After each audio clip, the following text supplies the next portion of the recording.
Hey guys, welcome back to the channel.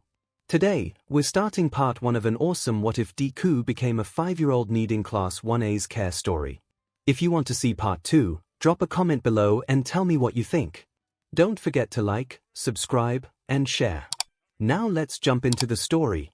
Not even one normal field trip, not even one Aizawa thought as he punched one of the villains in his head.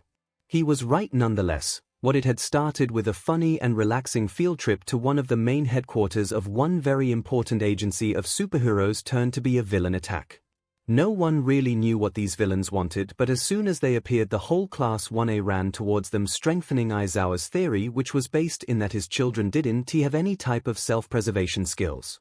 Normal 15-year-olds would run away from danger, not his kids. They heard the word danger and they were already jumping to it. And little helped the fact that danger seemed to be attracted to them too. Aizawa sighed and made himself put all his mind on the fight again. His kids would be safe. These villains were pretty weak and not very intelligent either. It was hard to believe they were from League of Villains. Maybe they had just assumed there wasn't going to many people. Despite what many would think, this building was mainly made up of offices that worked more in accountability and law issues than with heroes. That building was somewhere else, let alone heroes. Well, heroes in training who were also hormonal and dumbass but powerful. Aizawa held out the last conscious villain in the air with his capture weapon and then smacked him on the floor. Aizawa smirked at what he saw, 5 unconscious villains on the floor. They all would live, of course. They were amateurs, they didn't deserve too much punishment. Aizawa wasn't very keen on violence, but his students had been very excited about this field trip and these guys had ruined it. Aizawa took the stairs and ran quickly to the first floor where all his students were fighting. He got to see Bakugo yelling and suddenly an explosion hitting who looked like the last villain standing. They all were able to stop them. Aizawa wasn't really surprised, but he still felt very proud of them, getting a warm sensation on his chest. "Are all of them out?" Aizawa asked. The students turned to him, surprised to hear his voice. "Yup, we made them bite the dust," Ashido said loudly and equally excited. "These suckers paid." Bakugo added, making Aizawa roll his eyes. "Any injuries?" Aizawa saw Kaminari was going to say something stupid, so he added, "Yours, not the villain ones." That made Kaminari shut his mouth. "No, sir. No injuries at sight," Ida responded straight. "Okay kiddos, nice job. We'll head out to the UA and try to come again another time." Aizawa started to walk to the exit but suddenly stopped. "Wait. Has he said no injuries?" Aizawa turned around to check his students. He even spotted Hagekyu next to Ojiro. But there was no sight of the student he was looking for. "Where's Midoriya?" Aizawa asked, trying to hide his worry. Everyone stared at him with wide eyes and looked around trying to find their friend. When no one spoke, they all started moving and looking everywhere. Aizawa could listen to his students yelling all the names Midoriya was addressed for. Deku, Midoriya, Izuku, Dekubro, 𝐿. He also started yelling problem child. No one answered to the calls. "SHT, SHT, SHT. Gyro said. "He's nowhere to be found."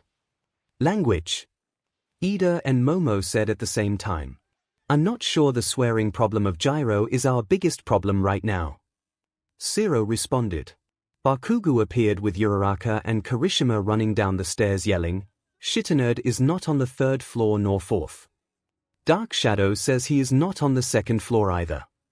Tokoyami added. "Then where the F is he?" Aizawa heard Hagekyu yelled, not very sure from where.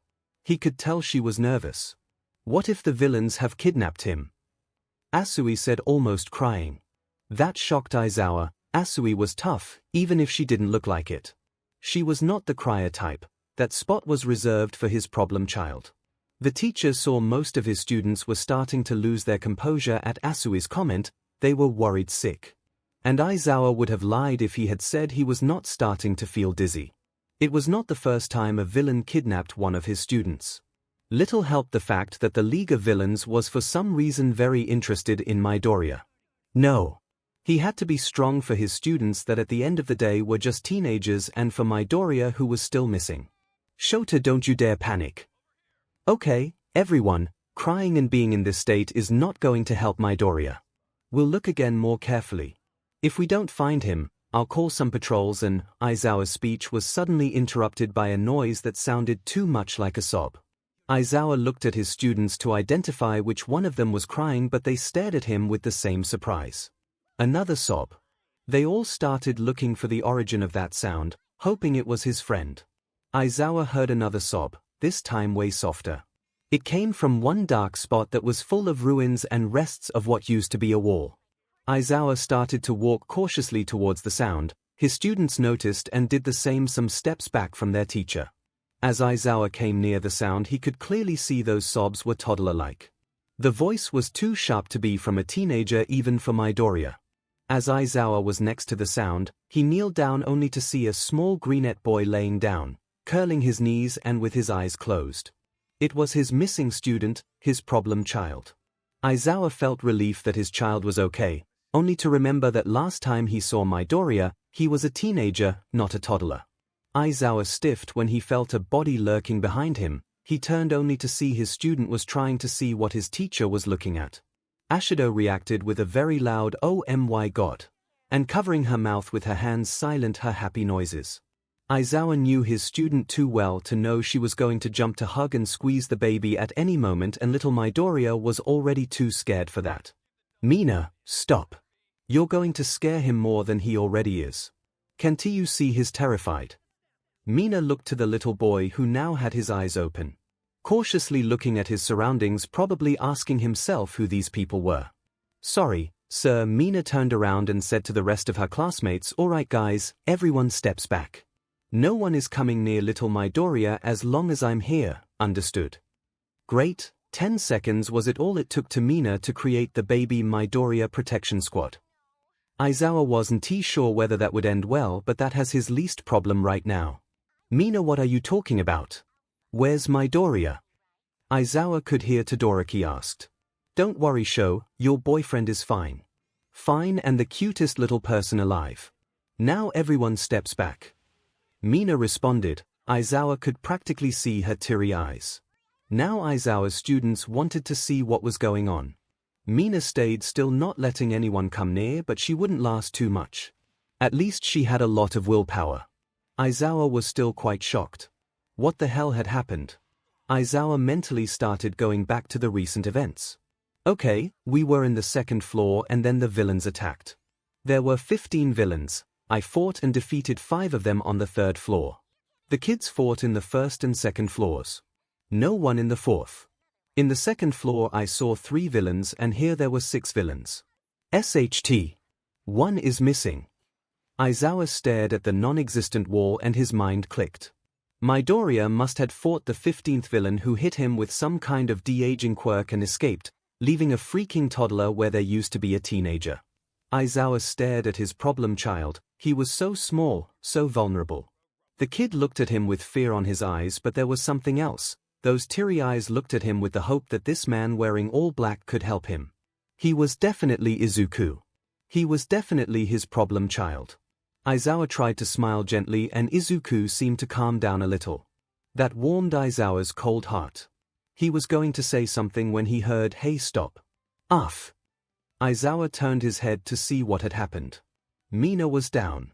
Her classmates basically had pushed her aside, and now they were all staring at the greenette child silently. "What the F?" Gyro whispered. "Indeed, what the actual F?" Ida responded. And for once, no one said anything. Aizawa sat awkwardly next to the toddler. He hadn't had the chance to talk to him. A few moments after they all discovered the kid, police sirens sounded and reminded him they all needed to tie the villains up. He left Uraraka in charge of Midoriya since she was the least terrifying student, and they didn't need her to make sure the villains didn't escape. After that, they all had to answer the police officer's questions but made sure someone took care of Midoriya. Finally, the detective let Aizawa go to talk with his student. The only problem Aizawa had was the little fact that he probably knew more about different cat breeds than about how to deal with a 5-year-old kid. Toddlers were annoying, they cried for no reason, they were loud, and for some reason there wasn't one that didn't behave like a demon. And the worst part? Aizawa couldn't do anything. He couldn't make a kid clean all their floor or run 15 laps. Aizawa shut his eyes and sighed. He's not just a toddler, he's your student. He needs you. Aizawa glanced at Midoriya. The kid was looking at him with wonder and excitement in his eyes. The tears were now gone but his eyes were still red. Despite his obvious curiosity, Midoriya didn't say a word. He, not even for one moment, stopped looking at Aizawa though. Aizawa finally said hello with what seemed to be an attempt of a warm and soft tone. Midoriya continued not saying anything, he just raised his arm a little and moved his hand. So he's always been this shy, Aizawa thought. Do you know your name? A nod. Do you know who I am? You're a hero. Midoriya said excitedly but still holding back. Aizawa was surprised by the change Midoriya showed. From not saying a word to looking like he would talk for hours. But that didn't surprise the teacher, he knew Midoriya had always liked heroes. However, Aizawa was worried because of the answer. Yes, I am. Very good, kiddo. But do you know my name? Midoriya looked down. No, sorry. His student said softly and for some reason 𝐿 couldn't understand, ashamed. Hey, kiddo, it's okay. It wasn't a trial or anything, I just wanted to know but there's nothing wrong with you, Aizawa said, resting his hand on Midoriya's shoulder and leaning down to reach Midoriya's sight. Okay, sorry was all Midoriya responded. Aizawa felt the urge to roll his eyes but he wanted Midoriya to feel safe and for now he was just nervous. You don't need to apologize for everything you say. Okay, sir, Midoriya was going to say but he shut his mouth mid-sentence. Aizawa smiled gently at that. Well done. My name is Aizawa 𝐿, you can call me Aizawa. How would you want me to address you? Aizawa said softly. Midoriya looked down thinking his answer and started muttering some incomprehensible things. Had Aizawa used too complex language? 𝐿 for God's sake, he's 5, not stupid. Midoriya finally looked up again and said, my name is Izuku Midoriya but you can call me Izuku, I don't really care. Kiddo is also fine. Also, can I call you Mr. Zoa? Aizawa chuckled at that. Of course you can, Izuku. Midoriya smiled and that made Aizawa think if the kid's quirk was to warm up everybody's heart. Mr. Zoa. Yes, kiddo. Is mom here? Aizawa had forgotten that detail. Great, 𝐿, you were born for this. Natural talent, you forget the first freaking step for toddler procedure, quality parents, 𝐿 thought. Midoriya didn't want to show it, and he wasn't bad at hiding it but Aizawa could see he was scared. He had the right to, this must look like a too vivid nightmare for the kid. But there was something else, some other fear 𝐿 couldn't identify at that moment. He would think about that in other moment. Aizawa used the softest tone he could when he said, your mom will come soon, but for now I'll take care of you and go to the U, is that okay? Midoriya silently nodded. Aizawa ruffled his green hair, making Midoriya giggle. Aizawa then hid his face in his capture weapon trying not to show his shocked face. It wasn't the fact that Midoriya's giggle could kill him and make him come alive again. Nope. Definitely not. It wasn't the fact that he would kill to protect that kid's smile either. Aizawa was lost on those thoughts when some muttering brought him back to reality. When Midoriya saw Aizawa had noticed, he shut up, making him feel guilty. Izuku, don't shut up for me. Is there anything you want to ask me? Izuku waited some seconds to answer and then said so softly Aizawa even missed it. You're a hero, so what's your quirk? Of course his hero-obsessed problem child would want to know that. Well, it's difficult to explain. Aizawa started to say, reluctant to tell him what his quirk was. He could think it was a villainous quirk and be scared and Aizawa definitely didn't want that. He was going to pull one lame excuse when he saw Izuku's eyes. They were full of hope. Then he remembered Izuku saying once that not too many people saw the hobby of analyzing quirks very well. He remembered Izuku's hurt expression saying too many people called him creepy, stalker or freak. He remembered the feeling of wanting to murder each one of these people. And he remembered the fact that this kid was his student. Was the student that saw the best in everybody, the student that would never judge anyone, especially because of their quirk. The student that was one of the kindest, nicest and most considerate people 𝐿 had ever met. He was still his problem child. Basically, I can erase someone's quirk by looking at them until I blink. Aizawa had said, looking away from Midoriya, still afraid he would now fear him, but when he looked again at him, he didn't see a scared kid, he saw a kid looking at him like he was a miracle, someone worth the moon. Geez, if Aizawa looked carefully, he could basically see stars in those big eyes.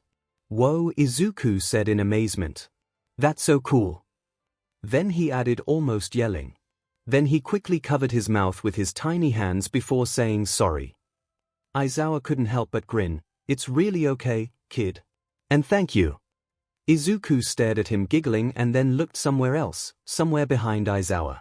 He pointed at what he was staring and Aizawa turned around only to see half of his students standing there in awe. Aizawa sighed, asked Izuku if it was okay if they came, and when he said yes, Aizawa said, I guess if you behave you can come. He knew they wouldn't do that, it was his class we were talking about. Not 1 second later, Aizawa's students were standing beside him, waiting for permission to squeeze Izuku between their arms. Oh my god. How are you cuter than before? How is he cuter than before? Look at those cheeks. I will protect him with my life. Mina yelled. Aizawa glared at her and she muttered an apology. Izuku, these are my students. They are loud but don't worry too much about them. I have more, but these are Uraraka, Mina, Kirishima, Kaminari, Todoroki, Tenya, Momo, and Asui. Aizawa said, pointing everyone as he said their names. I'm sorry in advance. Hello everyone. Nice to meet you, I'm Izuku Midoriya. Izuku said shyly. Aizawa heard a muffled "Ingi." Wait, he doesn't know who we are. Kirishima whispered. No, I think the de-aging quirk that attacked him also affects memories. Aizawa responded. Izuku looked at them confused. Don't worry about it, kid. It's okay. Aizawa said softly. Is it me, or has sensei talked in a tone that isn't bored, angry or annoyed? Aizawa heard Kaminari say behind him. Aizawa was going to say something, but before that Uraraka said maybe is because baby Deku hasn't asked him why we don't just throw banana peels to the floor in a fight and wait until the villains step on them and fall yet. Hey! Well, Uraraka is not wrong. Asui responded. Indeed, Kaminari, you've just, in fact, been roasted. Ida added to the conversation, only to turn to Todoroki and whisper, have I done it right? I'm not quite sure, the latter answered. Not no, guys, Momo asked tiredly. You know what, guys? F you. Kaminari said, not knowing the consequences. Everyone turned his head to him. Aizawa glared threateningly. Kaminari lost 10 years of his life with that look.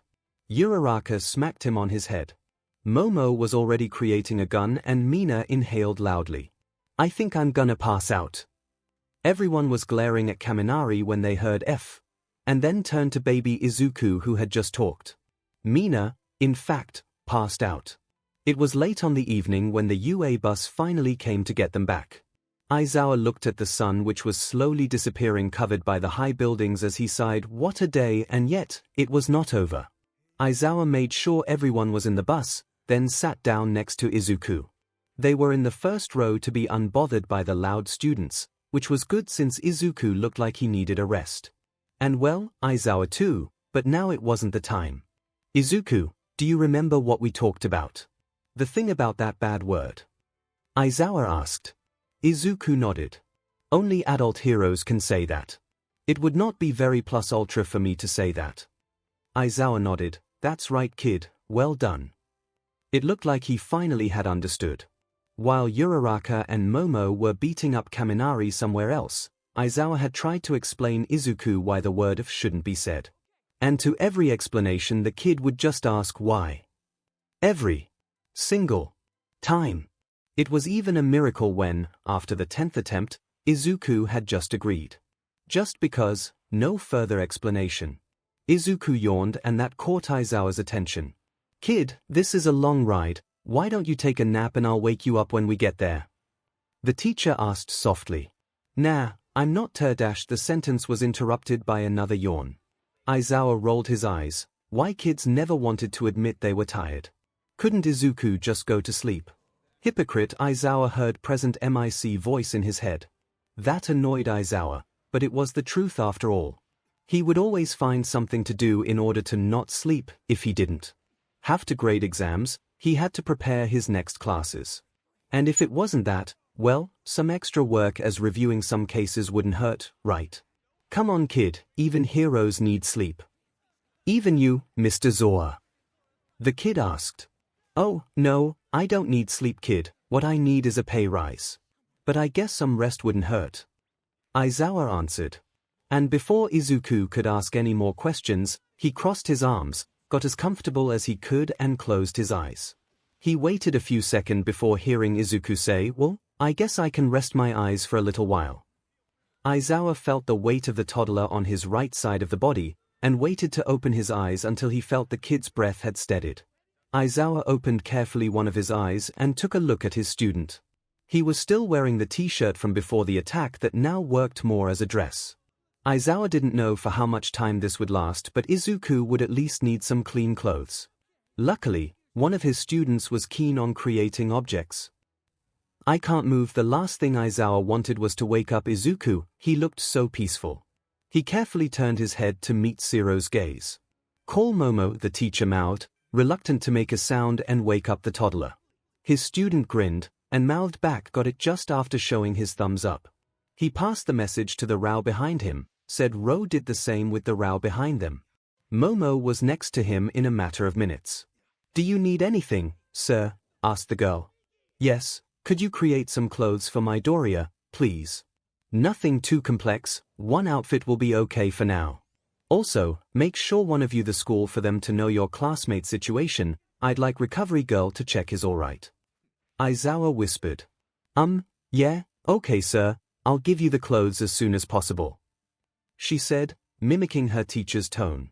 Although she didn't look Aizawa in the eye, something else had caught her attention. 𝐿𝐴 looked at where she was staring. Izuku was no longer leaning into the man's arm, but now his head was resting on Aizawa's lap. 𝐿𝐴 couldn't help but feel a something warm bloom inside his chest. The kid looked so small, so fragile. Not a word to any of your classmates, Aizawa said. Luckily, not even the closest students would be able to see anything due to the angle. Of course, sir. Yorozu said, trying to hide her smile. She, then, went back to her sit. Aizawa then looked back at the hour, 7. They still had a ride of an hour ahead, 𝐿𝐴 sighed. If before he was struggling to move, now it was even impossible. Well, maybe I could rest my eyes a little just like the kid, he thought.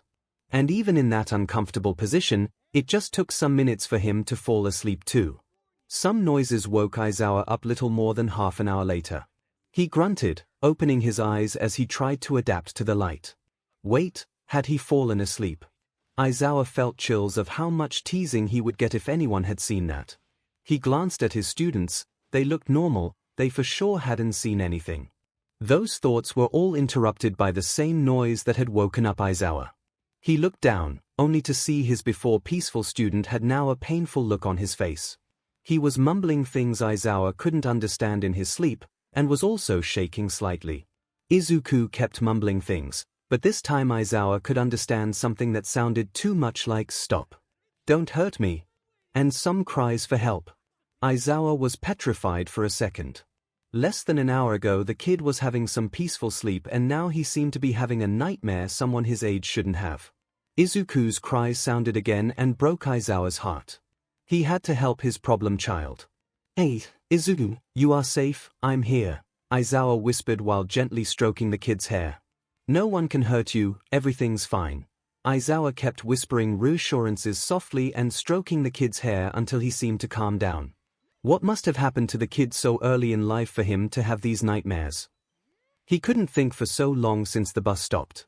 Well, the driver must have somewhere to go if he got here almost half an hour early. Aizawa thought to himself. Aizawa looked down to the kid. He had just come back to his peaceful sleep. He didn't have the guts to wake him up now. He instead gently grabbed the kid, held him against his chest and stood up. All right everyone, we are finally here. Get off the bus in order and wait outside. Aizawa said loudly in order to everyone hear him while hoping Izuku wouldn't wake up. He took a glance at him, his head was resting on the teacher's shoulder, both eyes closed. After Aizawa made sure there was no one left in the bus, he got out, only to find himself surrounded by teenagers who were dying to ask questions. Before that could happen, 𝐿𝐼 spoke. "Alright, it's been a long day. Have some dinner at the cafeteria and go to your dorms to get some sleep. You'll need it for tomorrow classes which are not cancelled." Everyone groaned. "Get ahead of yourselves, you're not 5. Talking of 5, this whole situation," 𝐒𝐻𝐼 said, pointing at the student he was holding with his free arm while he sighed, "is unexpected, but your classmate looks fine. Tomorrow I'll talk about it more with you in class. Now go rest. You're dismissed." Everyone entered the building. Yorozu waited and handed 𝐒𝐻𝐼 the clothes he had asked for. "Here you go, sensei. I hope they fit all right." "Thanks, Yorozu. Now go inside and rest." "Good night, sensei. Make sure your classmates go to bed at a not bad time and don't stay up late studying," 𝐒𝐻𝐼 said as a goodbye. "Now, what I'm gonna do with you, her problem child?" 𝐒𝐻𝐼 said to the sleepy toddler. The teacher sighed and started his way to the teacher's lounge. He stopped just before opening the door, being fully aware of what he was getting into. "Let's get this SHT done already," he thought as he opened the door. "OMG, Shouter, you are okay. They told us they attacked you guys, but Nedzu refused to give details." 𝐒𝐻𝐼's boyfriend yelled the first instant he walked through the door. He ran towards 𝐒𝐻𝐼, but he stopped him. "I'm okay, Hisashi. Don't be dramatic, those guys were dumber than a mosquito," Shouter said tiredly. Eraser?" Toshinori asked. "Yeah. What do you got there?" Vlad asked. "Oh, this," he said, pointing at Izuku. "This is problem child. He didn't have enough with breaking every bone the human body contains and more, of course not. Today he got attacked with a fantastic de-aging quirk. Because I can't have one freaking field trip with my students without everything going to SHT. Well, it does sound like an interesting day," Nedzu said, appearing out of nowhere. "Eraser, can we have a chat in my office? Recovery girl will come anytime soon to check on the little boy." 𝐒𝐻𝐼 grunted, reluctant to leave his kid there. "Don't worry, Eraser, we'll take care of the little one," Midnight said with a look that even scared 𝐒𝐻𝐼. "Nope, absolutely not. Here you go, Toshinori. I hope your skills of handling toddlers are better than your teaching ones," Shota said, giving the slept boy to his co-worker. "I want him alive when I come back. If anything happens, come tell me," 𝐒𝐻𝐼 said just before he closed the door to Nedzu's office. Then he practically collapsed into one of the 2 armchairs. "You look tired," was all Nedzu said. "You don't say," 𝐒𝐻𝐼 responded sarcastically. "Is the mother already on her way? You've contacted her, haven't you?" "About that? We did contact her and told her what had happened and..." Well, the answer was rather unexpected. She said she couldn't come, she was too busy to care about her son getting into trouble again. She said if anything really serious happened to call her though. "What?" was all 𝐒𝐻𝐼 could say. He definitely didn't know much about parenting, but parents usually cared about their children, didn't they? They made sure their child was okay. 𝐒𝐻𝐼 was confused, but there was something else. He noticed he felt rage. He was angry at Izuku's mother for not caring for her child. For behaving in that selfish way. Izuku for sure didn't deserve that. As I said, it was unexpected, and to be honest, hard to hear. Normally we would call the other parent, but the only thing we know about the father is his name. I think Izuku said once he had left when he was little. Let's just hope for little Midoriya that has already happened and we don't have to explain to him. 𝐒𝐻𝐼 just sighed. Could this day get worse? Also, yep, it could definitely get worse. If I'm not wrong, de-aging quirks work on different ways. Some last one day, others months. Some people recover their original body with time and others need something in order to go back to normal. It all depends on the quirk, and since we don't have information on who attacked young Midoriya, we can't know how this situation will develop. Nedzu started explaining. Yes, I understand, 𝐒𝐻𝐼 said. So, I think the best option is for the boy to stay here in observation. But of course, he can't take care of himself, we'll need someone to do it. And it looks like the boy likes you, Nedzu. Absolutely no. I have enough work already to now babysit a toddler. I care for my students, but I can't just take care of him all day long. We'll help you, you will be able to give your classes and someone will cover your patrol nights. Right now, the important thing is helping little Midoriya. Aizawa sighed. This was decided even before I entered the room, wasn't it? All Nezu did was to smile nicely. Aizawa groaned as he stood up. Alright, I'll take care of the problem child, but I swear to God Nezu, if I don't get a rise at the end of the year I'm suing. As Aizawa was going to open the door and leave, Nezu spoke. Aizawa, one last thing. Here. While we don't know how much this will last, it won't be forever. Don't do anything you'll regret, please. Don't get too attached. Aizawa huffed. Of course I won't. The only thing Aizawa wanted to do is go to his dorm with his new toddler protege and sleep. Fate had other plans. Said Fate seemed to want to annoy Aizawa until his death. When he got out of Nezu's office, he had expected things had gone bad. What he had not expected was seeing Problem Child loudly sobbing and all the pro-heroes in the room desperately trying to calm him down but not having any idea how to do so. Vlad King was looking at him terrified. Cementos and Snipe were trying to approach him but that only made Izuku sob harder. Toshinori was sitting in a corner saying to himself something like, "Do I really look like a skeleton from Scooby-Doo?" Nemirai was sharing looks between Izuku and Toshinori trying to see who to help first. Hisashi was the one closest to Izuku, trying to calm him down holding a stuffed animal. Shouta really didn't know from where it was from and making Izuku look at it. He was also talking with a desperate tone saying something like, "Come on, little listener, Shouta is inside. Focus on Mr. Raw instead."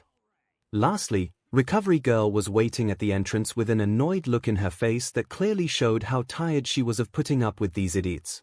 All the teachers petrified when they saw Aizawa glaring at them.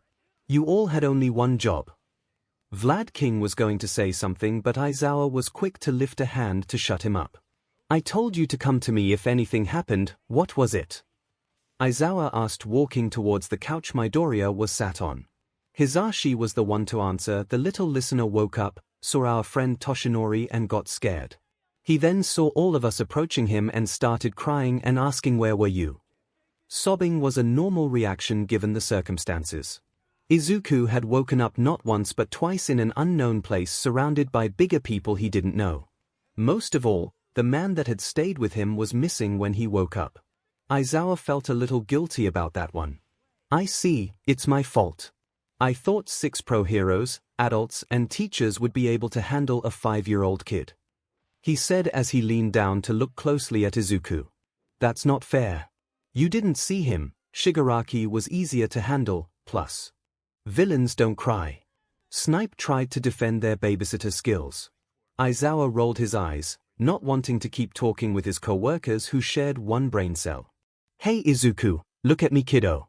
I'm here, Aizawa said softly to Midoriya, extending a hand to rub his shoulder.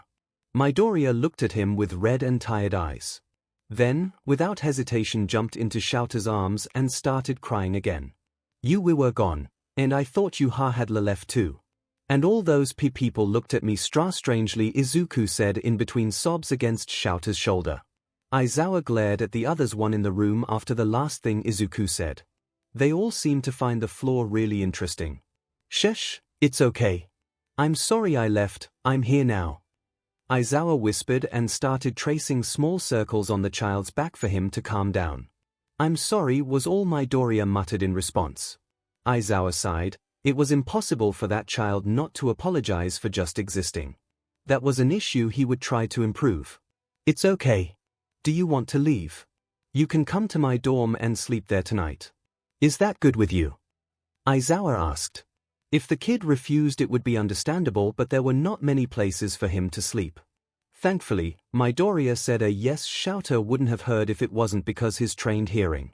Okay, let's get going then. Aizawa picked up Izuku from the couch and held him gently in his arms. He then picked a bag containing Izuku's clothes. Aizawa started heading towards the exit. He looked one last time at Hisashi. He may have been a little too harsh with him. He didn't care for the rest, but he knew Hisashi had tried his best and was now blaming himself. He looked at him softly and signed with the hand that wasn't holding Izuku. Going to my dorm. The kid needs sleep. Come in some minutes so we can talk. Hisashi only nodded, smiling weakly. Shouta knew he would need a hug later. Aizawa made sure Midoriya was well held and there wasn't any danger he would fall down from his arms and started his way to his dorm. Chio started to follow him slowly, supported by her cane. Aizawa slowed down for them to go together at the same pace. I know the boy is tired, but with the chaos those idiots made I haven't had time to check on him. I will make sure he's okay and then he can go to sleep, it won't take longer than 10 minutes. The old woman said. Aizawa sighed, he really was tired. I expected that. I will have to talk with him to make sure what happened at the teacher's lounge doesn't happen again. The little boy must be terrified, Chio said looking fondly at the toddler. Yeah, but you know him. He's innocent, he trusts people easily, Chio said suspiciously. What? Nothing, it's just, after what I saw in that room it is hard for me to believe this kid would just follow anyone and do what is told just because. I think he just trusts you. Aizawa blushed and hid his face inside his scarf. You don't know what you are talking about, the teacher said in a grumbly voice.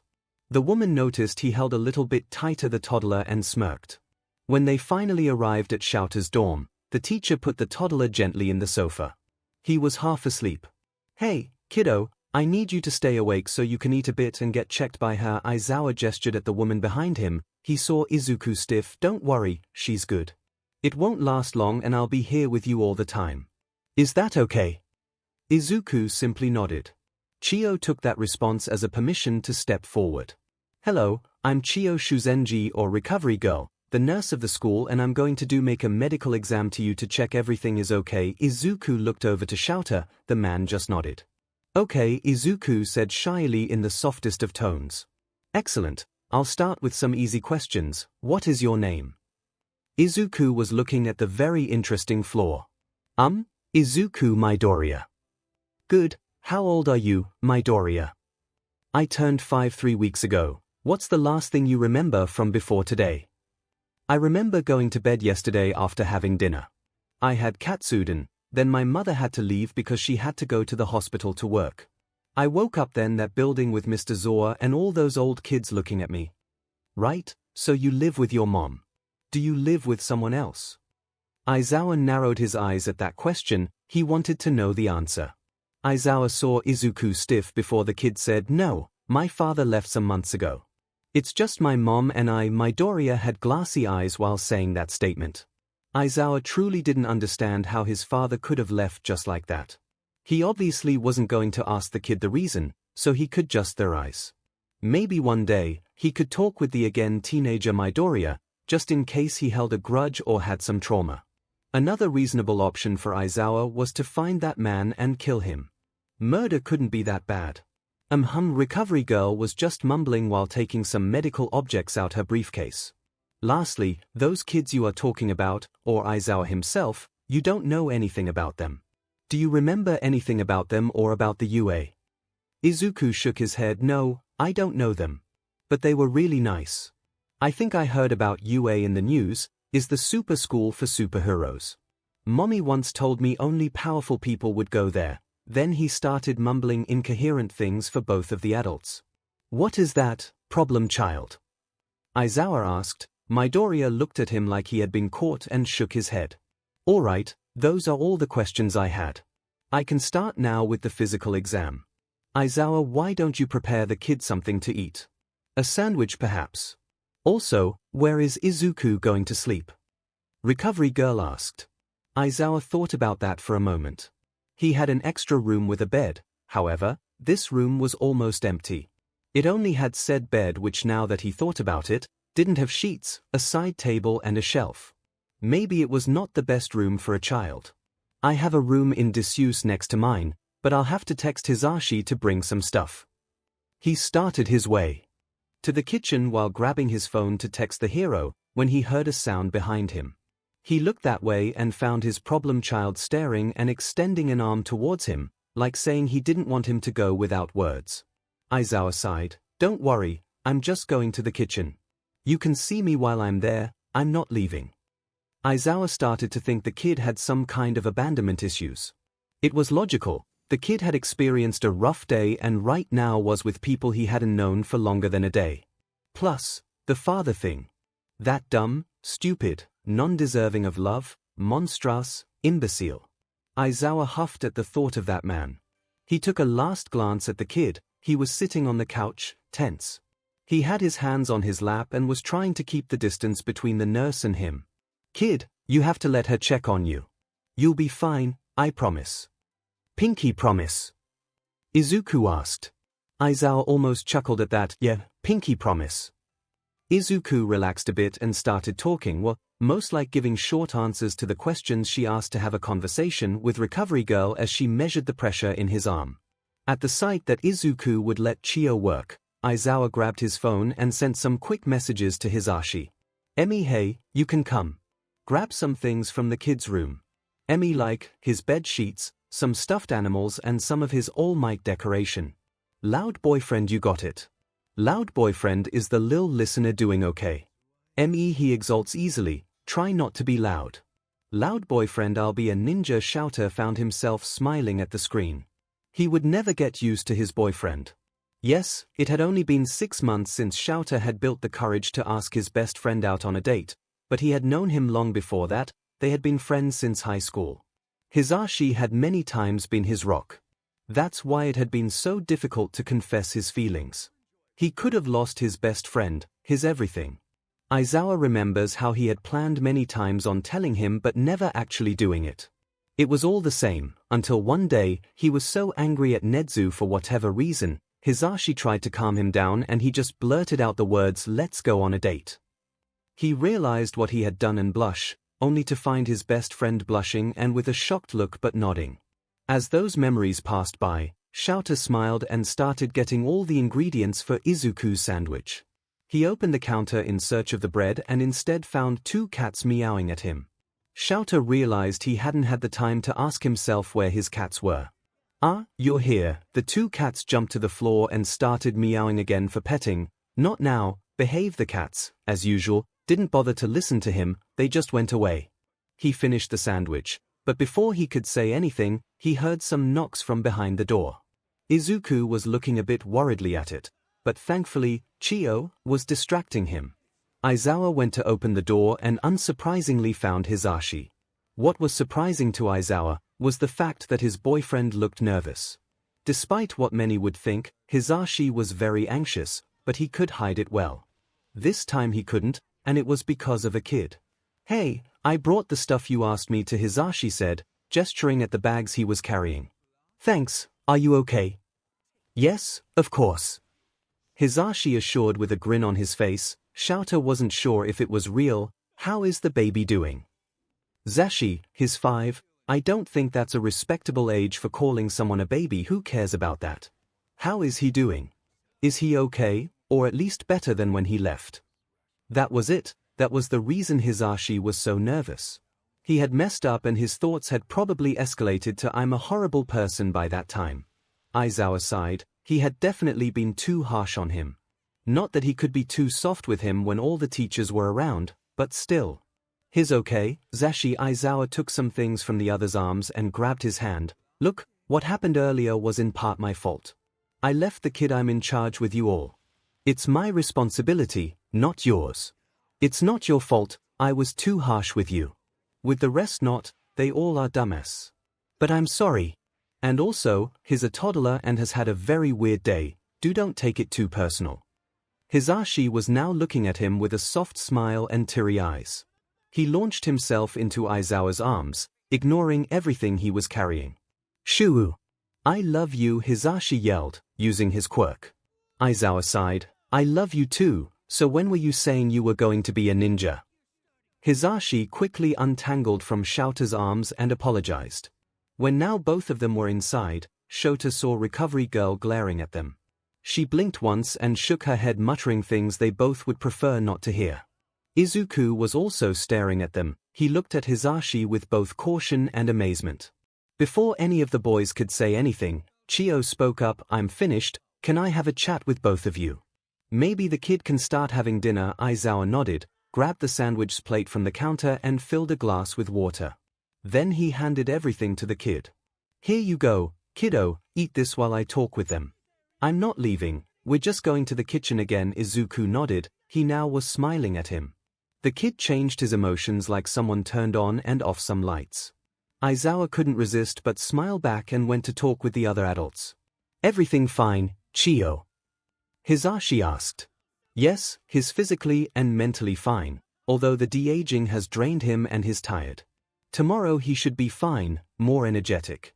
And when I say he's fine, I mean the 5-year-old version of him is fine. The teenager one. Debatable, the nurse answered. Could you elaborate, please, was all Aizawa said. He's a bit small for his age, but that's okay. His mind doesn't seem to be too affected by the quirk in terms of health. However, he doesn't remember anything from the UA or anything from after the day he's supposed to live now. Basically, the quirk rather than de-age him, made his body travel in time. So, the little listener is now a smaller little listener. Sounds good to me, Hisashi. How this can sound good to you? Aizawa asked, exasperated. Well, it could be worse. Besides, it means he wasn't really hurt. Hisashi argued back. Yeah, whatever you say. Chiyo, for how long is he staying like this? The woman sighed. That was not a good sign. Well, I've dealt with many de-aged patients. These quirks are unpredictable, you never know when it will all go back to normal. Or if it's going back to normal. Although, this last possibility is highly improbable, so don't worry. We'll have to check his evolution to see how to act. So basically, we don't have any idea of anything. Fantastic, truly fantastic. Aizawa said sarcastically, lifting his arms on the air. Probably the kid had heard him, but that wasn't really on his top problems right now. Hisashi, extraordinary Hisashi, changed a bit the topic and made Aizawa relax. And how is the little listener mentally? Like, is he approachable? Is he still too shocked? His adapting. Give him a little of time, he'll be okay. Although, her mother here would help a lot, Chiyo answered softly, glancing at the boy, who now was looking at the cats, amazed. Don't get me started on the mother. Shouter said, pinching the bridge of his nose, with his eyes shut. Busy for her child, Shouter said quietly, more to himself than to the other two. Well, that's all. I'll come tomorrow to check if he's alright or there's been any changes. Chiyo started heading to the door. Before exiting, he turned to Izuku and said, Goodbye, Izuku. I'll see you tomorrow and I'll give you something in reward for how well you've behaved. Izuku grinned at that and said, Goodbye, Ms. Recovery Girl. At Aizawa's eyes, Izuku was now less shy. His eyes were beaming joy. That was a good sign. Maybe, what happened before was exceptional and hard to happen again. Aizawa hoped he was right because he didn't want to deal with a crying toddler all day. He didn't want to deal with a toddler at all. Well, maybe he could stand Izuku. And considering the fact that minutes ago he was terrified of Recovery Girl and now he looked like he would willingly hug her. Said hero smiled softly at the kid and left. Izuku went back to mindlessly eat his sandwich while the two teachers stared at him. What do we do now? MIC asked. Talk with him a little and put him to bed, then, I'll finally get some sleep, Aizawa answered. Are you sure he will want to talk with me? Don't worry, Aizawa said and showed Hisashi one of those smiles many students have nightmares of. I have a plan. If someone looked at Izuku Midoriya, they would see a toddler mindlessly eating a sandwich and waving his legs. Nothing more, nothing less. The truth was that the boy's mind was racing at 100 km/h with his thoughts. His day had been a little weird. Last thing he remembered was counting the star stickers on the ceiling to sleep. Next thing he knows, he's on a place that definitely isn't his room, with many people yelling his name. Izuku's not an idiot. If there are strange people yelling his name in a place he doesn't know, he just hides. And that's what he did. Everything had gone well, but then he had to start crying.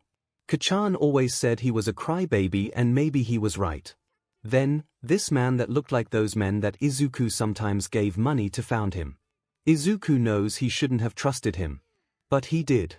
He's not sure why, he just did. And for once, it was the right choice.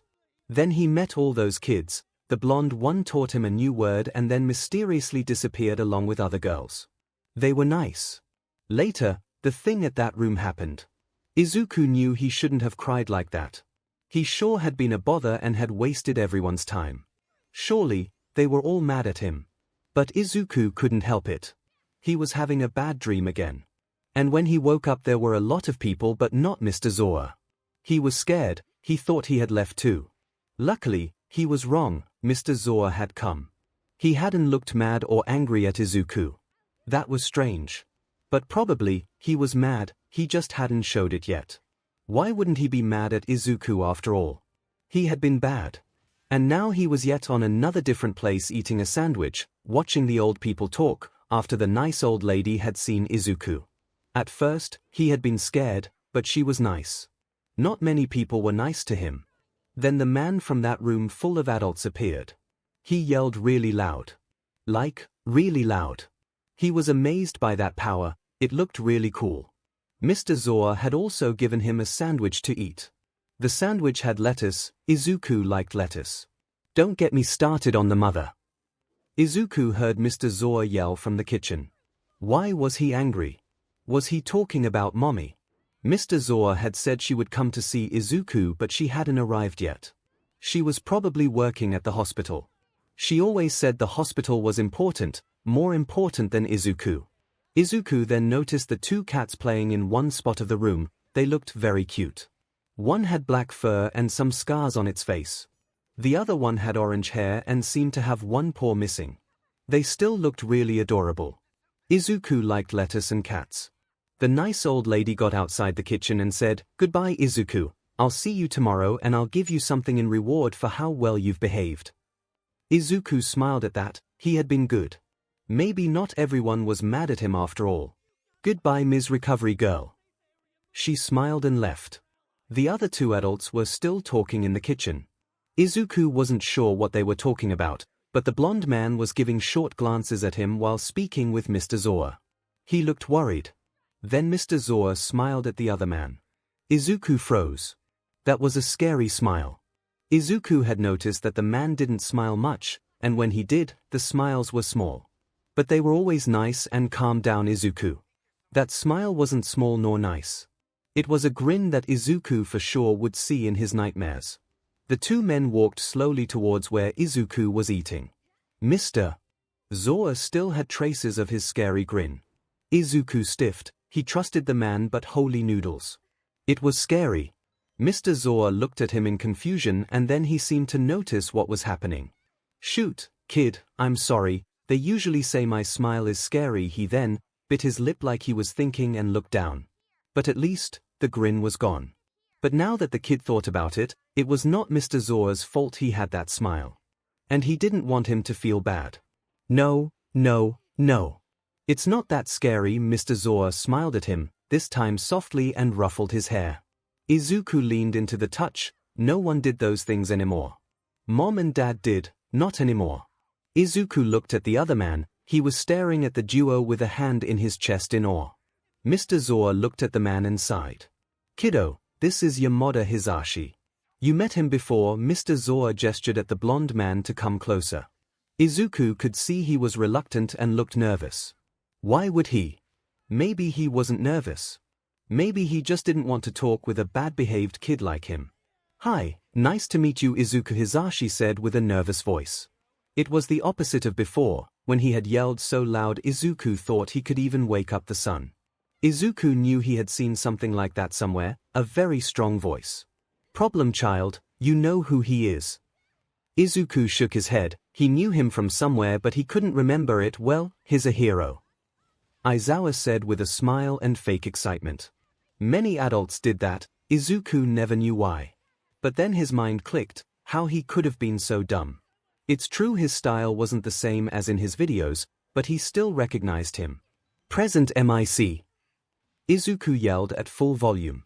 Mr. Zoa crossed his arms but chuckled. "Wow, Hisashi, looks like you have a fan," Mr. Zoa said. Izuku found himself shaking in excitement. It was present MIC. He was such a cool hero, and his radio show was his favorite thing to listen to. Presently seemed to gain some confidence, he grinned and said loudly, "Hell yeah, little listener. It's me, present MIC." Izuku couldn't stop himself from squeaking from the emotion. It was present MIC. He truly was. He needed to ask him thousands of questions. His quirk was really interesting, and the way he decided to fight with the bad guys was admirable. Kiddo, why don't you stay here, talking to MIC and eating your sandwich while I put all that stuff in your room? You can ask him all the hero questions you want. I'm sure he will want to answer to each of them. If you need anything, I'll be there. Mr. 𝐲 told 𝐒𝐿. Ask all of them. They were certainly a lot. Mr. 𝐲 smirked with his arms crossed. All of them. 𝐒𝐿 nodded profusely, he was so excited. Wait, are you leaving us alone? Present MIC asked. 𝐒𝐿 got worried a little bit. What if he didn't want to stay with 𝐒𝐿? What, are you scared of a little child? Mr. 𝐲 asked Present MIC. He then winked at 𝐒𝐿 without Present MIC noticing. Are you scared of me, Present MIC? 𝐒𝐿 went along with Mr. 𝐲's teasing. I'm not. Present MIC argued back. Mr. 𝐲 rolled his eyes. Present MIC sounded like a child. 𝐒𝐿 giggled at that. Alright, I'll leave you two to talk. Kiddo, finish the sandwich, Mr. 𝐲 said and left to the other room. 𝐒𝐿 looked at Present MIC, he was smiling at him. So, little listener, what do you want to talk about? The hero asked hesitantly. 𝐒𝐿 beamed and waved his legs excitedly. He had many things to ask. Well, there are many things. How does your quirk work? Is it an emitter type or just a mutation?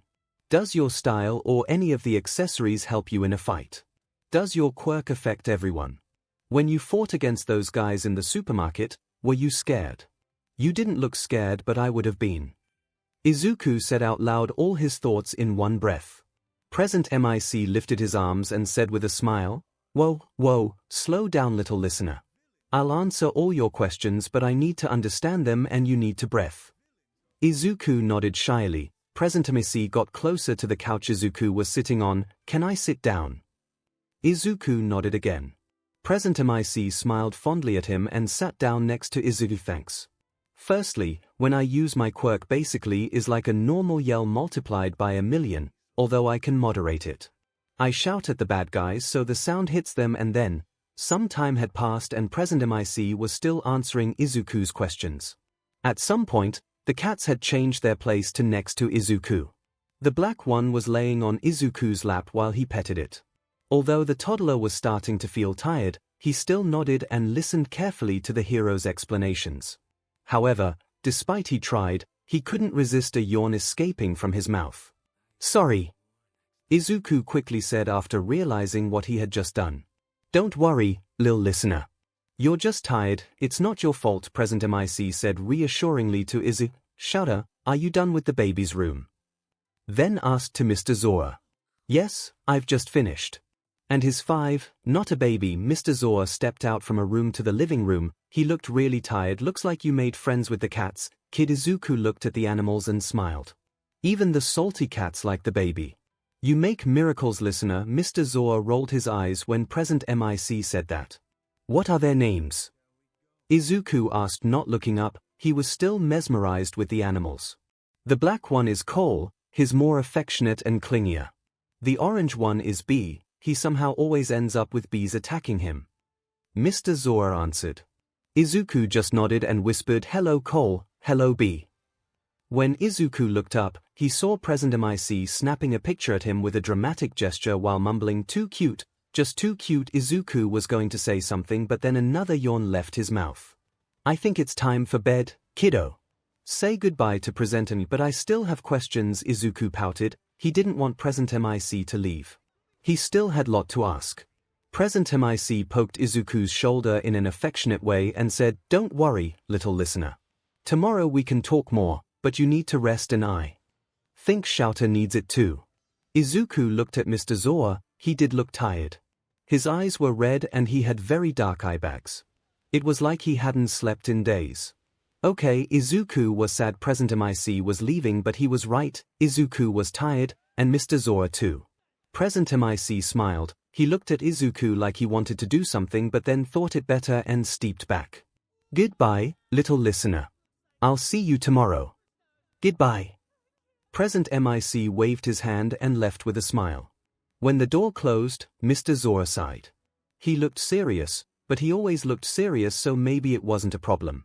Come on, problem child. Let's get you to bed. Mr. Zoa started walking towards the room. Izuku jumped from the couch to the man's side. That was when the exhaustion came in. He started feeling dizzy and took Mr. Zoa's hand. The latter got tense for a moment but didn't take out his hand. They got inside the room and Izuku would have jumped from excitement if he hadn't felt so tired. The room was full of All Might merch, and there were also some stuffed animals in the bed. Whoa! Izuku said in amazement. Aizawa chuckled. I'm glad you like it. He took some clothes from a bag and handed it to Izuku. Put these clothes on for you to be more comfortable. I won't look. Tell me when you're done. Izuku put mindlessly the clothes on and poked Aizawa's back to tell he was done. Are you done? Izuku nodded. He was too tired to answer. All right, now bed, Mr. Zoa said, pointing at the bed. The man tucked him in bed gently.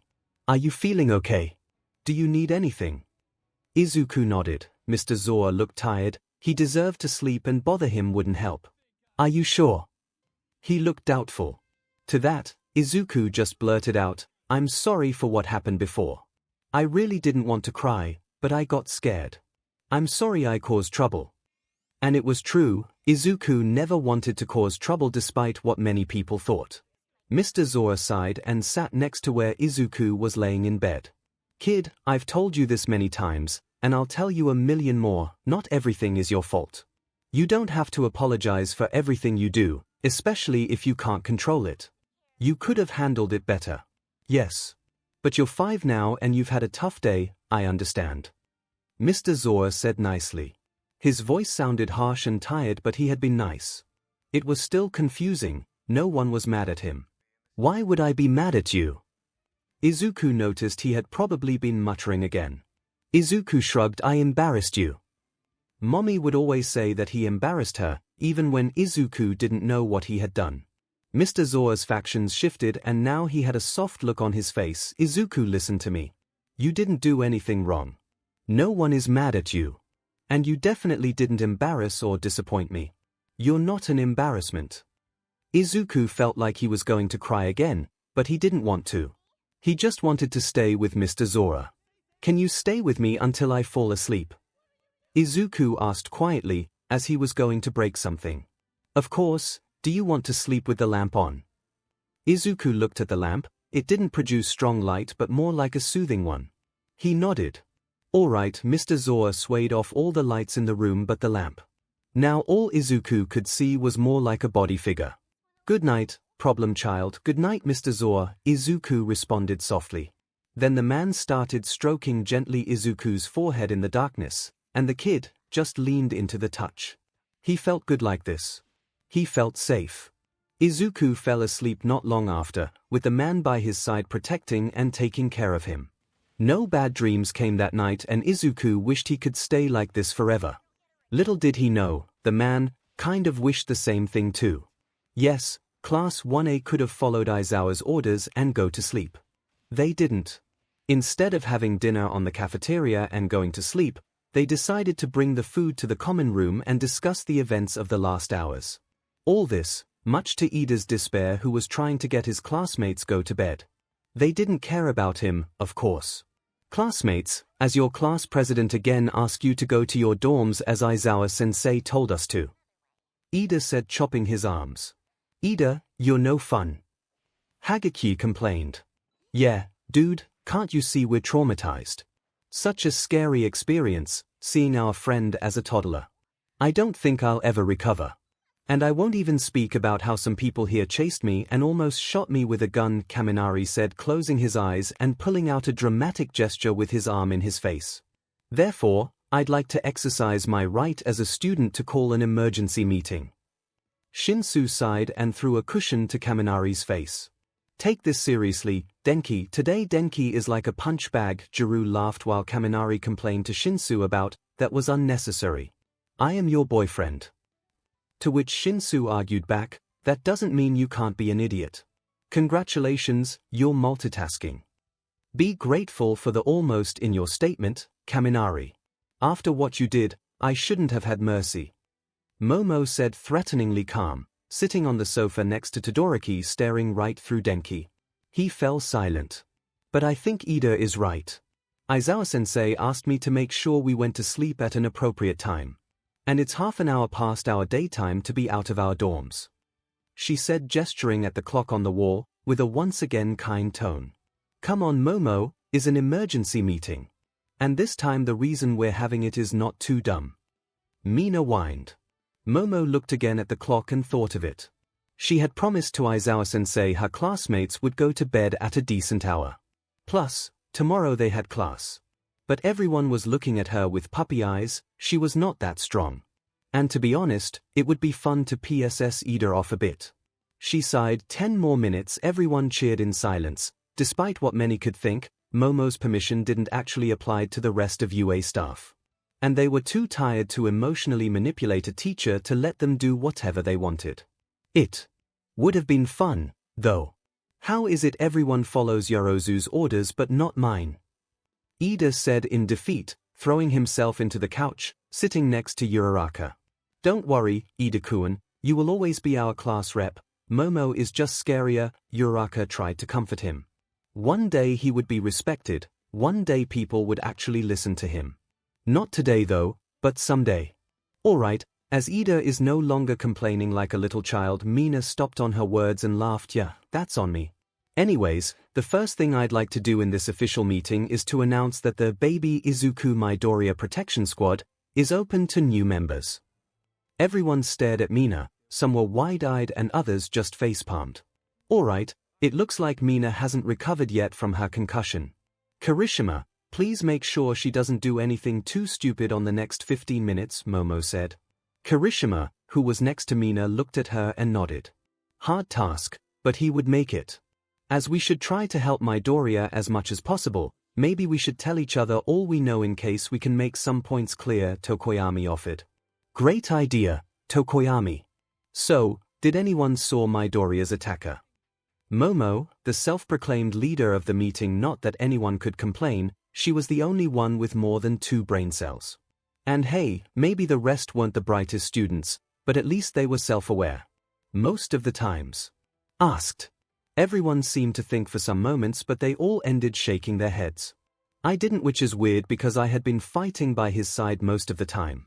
And it's not like the place where he was attacked was hidden, Uraraka said with a thoughtful expression. So that's where he went. Kirishima said, and to answer everybody's questioning looks he added, when the fight started, I was on the 2nd floor. I quickly started helping Midobro, Emma, and Ojiro with the villains. Oyui.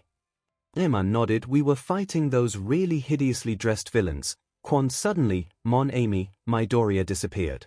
We assumed he had gone to the 1st floor to help the rest, but it was still weird he didn't even tell us he was leaving. Ojiro finished his and his 2 classmates' statement. They all nodded in agreement. Ida, who was back responding after he had given up and had decided to plunge into misery, said it is indeed very unlike Midoriya to do something like that. He would have usually at least told one of you. The only way I see he would do what he did is if it was an emergency, but we had all under control on the 1st floor. Some heads nodded in agreement once again. They all knew Midoriya, and Midoriya wouldn't just leave someone fighting alone. This truly is a mess, Ribbit Asui said softly. Then her eyes opened a little bit, and lifted her head with her finger on her cheek, the gesture that meant she was curious about something. Todoroki-san, why weren't you with Midoriya, Ribbit? He and I were together on the bus on the way there, and he and Aomar were together inside the building. I'm just asking since you are always together, Ribbit. Sometimes it's impossible to pull you apart, but today you hardly talked, Ribbit. Everyone stared at Todoroki, who now had an undeniable blush on his face. He still looked calm, though. He sighed, he couldn't just brush it off. With anyone else, yes. But these were his classmates, who lived for gossip and food. Midoriya and I had a slight disagreement yesterday over. Todoroki looked down over my father in Dihor. Denki asked. Everyone glared at him. They all had agreed that man didn't have the right to be named, even as that. It's all right, Todoroki, you clearly don't want to talk about it. And I don't think Midoriya would be comfortable talking about it either, Jiru said reassuringly. Todoroki shrugged. True, just don't blame yourself, man. Kirishima told him. We're going off topic. Did anyone saw Midoriya besides Ojiro, Kirishima, Emma, and Uraraka? Did anyone saw something strange? Momo tried to continue the discussion, there was something there that just didn't make sense inside Momo's head. 𝐤𝐻𝐻 raised his hand. Well, I thought you guys maybe needed help, so I was going to where you were when I saw Midoriya going down. We exchanged a few words, just are you okay? How is it going? The typical. At the end I didn't go to help Kirishima and the rest because I heard 𝐤𝐻𝐻 ask for help to get one of the bad guys down. 𝐤𝐻𝐻 looked thoughtful for a moment, then he nodded. Now that I think about it, when Deku was with me, he looked kind of nervous. Like he had somewhere else to go to. I didn't notice then, but now I see it was kinda odd. Uraraka added. These only left more questions than answers. It was probably a coincidence. But the what if was still in Momo's head. Only Bakugo's cussing brought her back to reality. The shitty nerd couldn't have chosen another day to physically transform into the baby he's always been. It had to be today. Things spectacular, his talent to make me want to break his face, Bakugo. Ida scolded. Bakugo was excited because he really likes a German heroine that works in that agency, 𝐸work. She can create orbs of energy that explode whenever she wants. He was fanboyish level. Midoriya, 𝐔𝐸𝐽 had the bravery to say. She either was dumb or wanted to die on the instant. On a side note, everyone gulped when they realized how much blackmail 𝐔𝐸𝐽 actually had. Bakugo was red. No one knew if of anger or embarrassment. Her hands were already creating smoke. Transparent face, 𝐸work. Her costume is so catastrophic. She has no style, that or she has no la honte shame. Emma joined 𝐔𝐸𝐽 on the suicide. You French fry. Bakugo had thrown himself to attack Emma. The only one who was preventing the student's early death was Shuji, who had grabbed Bakugo. Bakugo calmed down as much as a Bakugo could and sat on the couch, still glaring at both 𝐔𝐸𝐽 and Emma with a murderous look. Then he started mumbling "Fing French fry," as if he didn't look stupid with his Fing cape. When he is actually able to not blind us with all the glitter, he'll talk. Momo coughed to get everyone's attention. This is the perfect time to talk about how we'll treat Midoriya. The first thing is to not curse when he's around. I swear to God, Bakugo, if he says a bad word because of you. Momo started nicely and ended up talking threateningly. Bakugo stood from where he was standing, having a murderous glare again. I'll Fing swear if I Fing want. And I'm not that bad. What are you gonna do, ponytail girl? Momo just glared at him in silence. Dude, don't. She almost shot me. Do not risk it. No one survives a mad Momo. Every swearer is in danger, Denki advised Bakugo. Jiru sweat in her seat. Momo was her girlfriend, but why are you all so committed with the DMN nerd not hearing any curse anyways? It's not like he doesn't hear any on the daily. Bakugo asked. He was sessed off, but the murderous glare was gone. Mina started laughing. You maybe want to take that back, Baki. Little Izuku doesn't remember any of us. We had to introduce again. It was super cute. Mina started laughing again. Kirishima looked at her with a worried look. Maybe it wouldn't be a bad idea to go to the infirmary again. While some of them worried about Mina's concussion, most of them just stare at her because of what she had said. He doesn't remember any of us. 𝐔𝐸𝐽 asked. No, Deku-kun doesn't remember anything. Aizawa-sensei told us he believed the quirk affected his memories. Maybe he just has memories of until he's 4 or 5. Or maybe he doesn't remember anything at all, Uraraka stated. These days are going to bring such a headache, Shinsu complained, hiding his face behind his hands exasperatedly. He hadn't taken the nap he wanted to go to bed already. Denki patted his back and he was in between smiling or growling. Hey Bakugo, weren't you and Midobro childhood friends? If Uraraka is right, he should remember you, Kirishima said.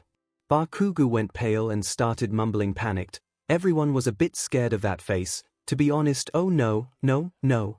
Not the annoying broccoli child again. I'm not ready for that. I rather have my life free veggie brat. Thank you very Fing much. Bakugo was talking more to himself and spaced out from the conversation. Hey Jiru, should we be worried? Jiru whispered. I don't know, I've never seen him like this, Bakugo's boyfriend said, looking at him shocked. Well, at least he has only sworn once. Improvement is improvement. 𝐤𝐻𝐻 joined the conversation. Okay, I think we should all head out to bed, Momo said. Many people whined. Shinsu perked up. Oh, really, yo Momo? What a pity. Well, see you tomorrow. And like that, Shinsu was gone.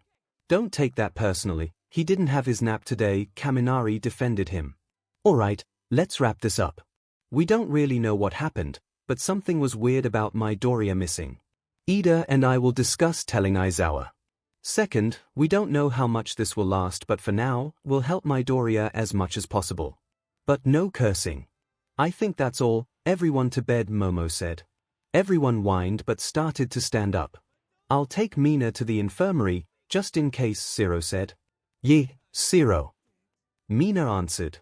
I'll take Bakugo to his room and make sure he's okay, Kirishima told Momo. Fing Greenchild, Bakugo mumbled while Kirishima held his back while they walked away. Everyone had left, everyone but certain class rep, who looked defeated sitting on the sofa. Ida. How do you do it? They follow your orders so easily. Well, I'm just scarier, I guess. I can be scary too. I almost murdered a man once. Momo sat next to him. I know, Ida. Don't put yourself down. I'm good at controlling them here. You're better at giving orders at school and at battle. We make a good team. I guess so. We're telling Aizawa-sensei, right? About Midoriya's strange behavior. It's probably a coincidence, but it's still very unlike Midoriya to do what he seemed to do. Ida finally looked better and less defeated. Momo sighed. It certainly was a mess. Yeah, we should talk to him. But tomorrow, we're tired and that man is always tired. Plus he now has a toddler to take care of. Momo laughed. Oh my god, Aizawa is going to die. That or Midoriya gets lost in a park and never come back. I would run if I was him. That's not very nice to say. Aizawa-sensei always tries his best, more or less. And don't think of the future like that. Uraraka says if you do it will be true. Ida said, chopping his arms like always. I mean, if Aizawa ever dares to leave us in charge of a kid, it won't end well.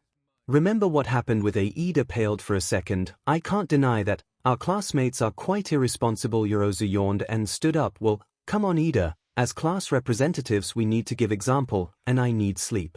Do you think they remember we have a test tomorrow? Ida stood up and started walking towards the stairs. He sighed, most likely not, and just maybe some students stayed up a little bit, trying to put all the pieces together. And just maybe, one of them stayed up, but because they had all the answers. Shouter woke up tired as always. He had a day full of teaching problem children ahead. He just wanted to sleep. Was he asking too much? Apparently yes, because the alarm sounded as loud as ever. He got himself somehow out of bed and grumbled. He went to the kitchen to prepare some coffee out of habit since his mind was still blurry and would answer carrot if they asked him what color the sky was. Aizawa was about to grab his mug to pour the coffee in when he felt a hand tapping his leg. And that earned a scared light scream and a jump which made him hit himself with the counter, because even with his blurry thoughts, last time he saw them, his cats didn't have hands. He released his breath and tried to steady himself when he saw toddler Midoriya, looking at him with his face tilted in curiosity and his eyes looking at him with worry. Where the hell had the kid came from? He had been able to go unnoticed by an underground hero.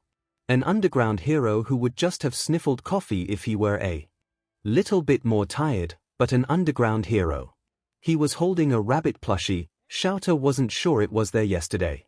The kid yawned and rubbed his eyes. Understandable since Shouter usually woke up early in the morning and he had probably woken up the child. Are you okay, Mr. Zora? The kid asked. Yes, you just startled me. Startled, of course. Nothing more. Shouter Aizawa had not just screamed because of a child scared him. I don't know what you're talking about. And Shouter Aizawa had not forgotten about the existence of the toddler, who still was a toddler. Much to his despair, he was supposed to take care of either. He knew how to do his job, thank you. Oh, I'm sorry, it's fine, it's my fault anyways. Congratulations on your stealth, by the way. What did you want? I woke up hearing some noises and you weren't with me anymore, so I wanted to see if it was you. And it is so early, so maybe you were not feeling okay. I was going to ask you when you screamed and jumped, the kid answered with his high-pitched voice. Shouter knew Ashido would have squeezed Midoriya if she had been there. Shouter had more self-control. I didn't scream, Aizawa tried to deny. It sounded like one, the kid said genuinely, no malicious intentions. Aizawa sighed tiredly, he still hadn't had his coffee. Well, I'm sorry that I woke you up. You can try to go back to sleep, but we'll have to leave soon anyways. He said, looking at the hour. He had to go to the teacher's lounge before class. Where are we going? The kid asked, confused, holding tightly his plushie. How was 𝐿𝐴 going to explain the kid that they had to go back to the place full of people that made Izuku cry the day before? Well, I have to go to the teacher's lounge before class. 𝐒𝐴 yawned. It's the room from yesterday. 𝐒𝐴 saw Izuku tense up a little.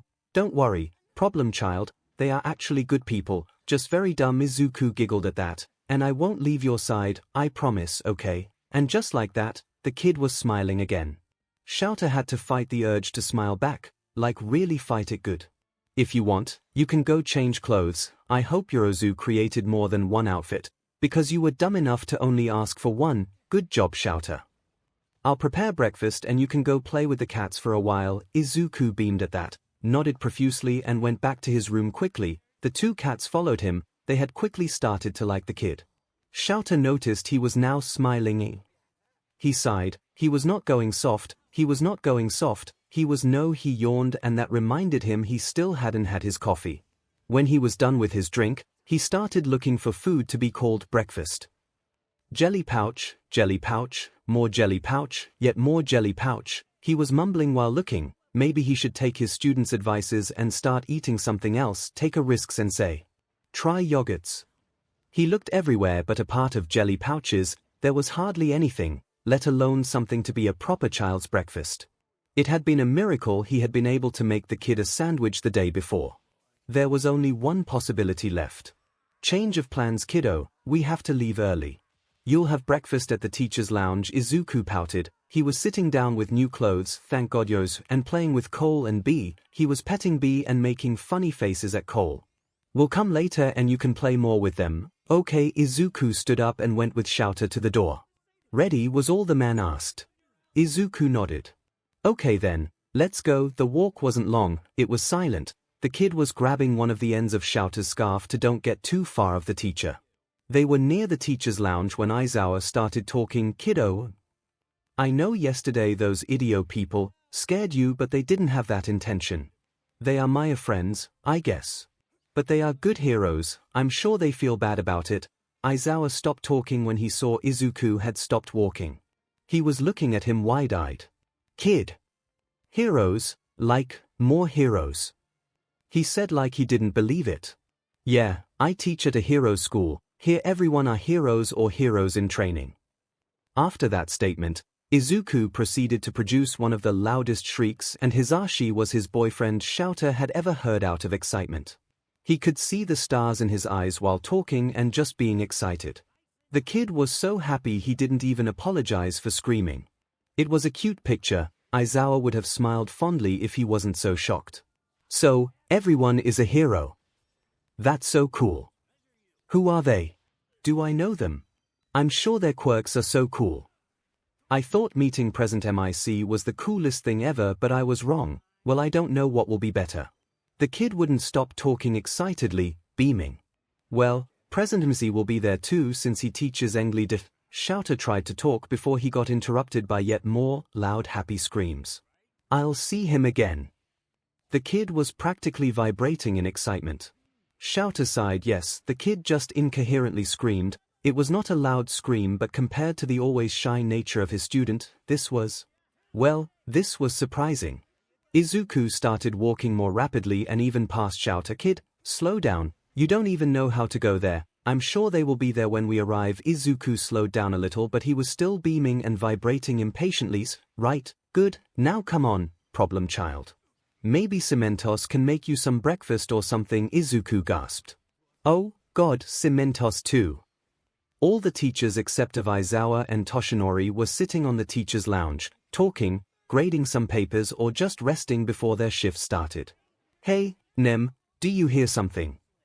Hisashi asked, resting on the couch, reading some essays. Before anyone could answer, the door opened swiftly, revealing a tired and slightly scared 𝐒𝐴 and the still toddler, Izuku Midoriya, practically beaming and vibrating in excitement behind his teacher's leg. Morning was. All the man said in almost defeat. I hope the diamond coffee machine is working because I need caffeine. Hey Hisashi said, ignoring his last comment. Everyone also saluted the teacher. how are you and the lil listener doing? He asked, waving now at the kid, who waved back grinning and looked in amazement at everyone. I'll be fine with coffee, but the kid needs breakfast, he said, pinching the bridge of his nose. And why hasn't he had breakfast at your place? Nemuri said, raising an eyebrow and crossing her arms, always so brave. Daring to tempt a tired shouter Aizawa. Is it that you discovered you can't feed a kid with jelly pouches?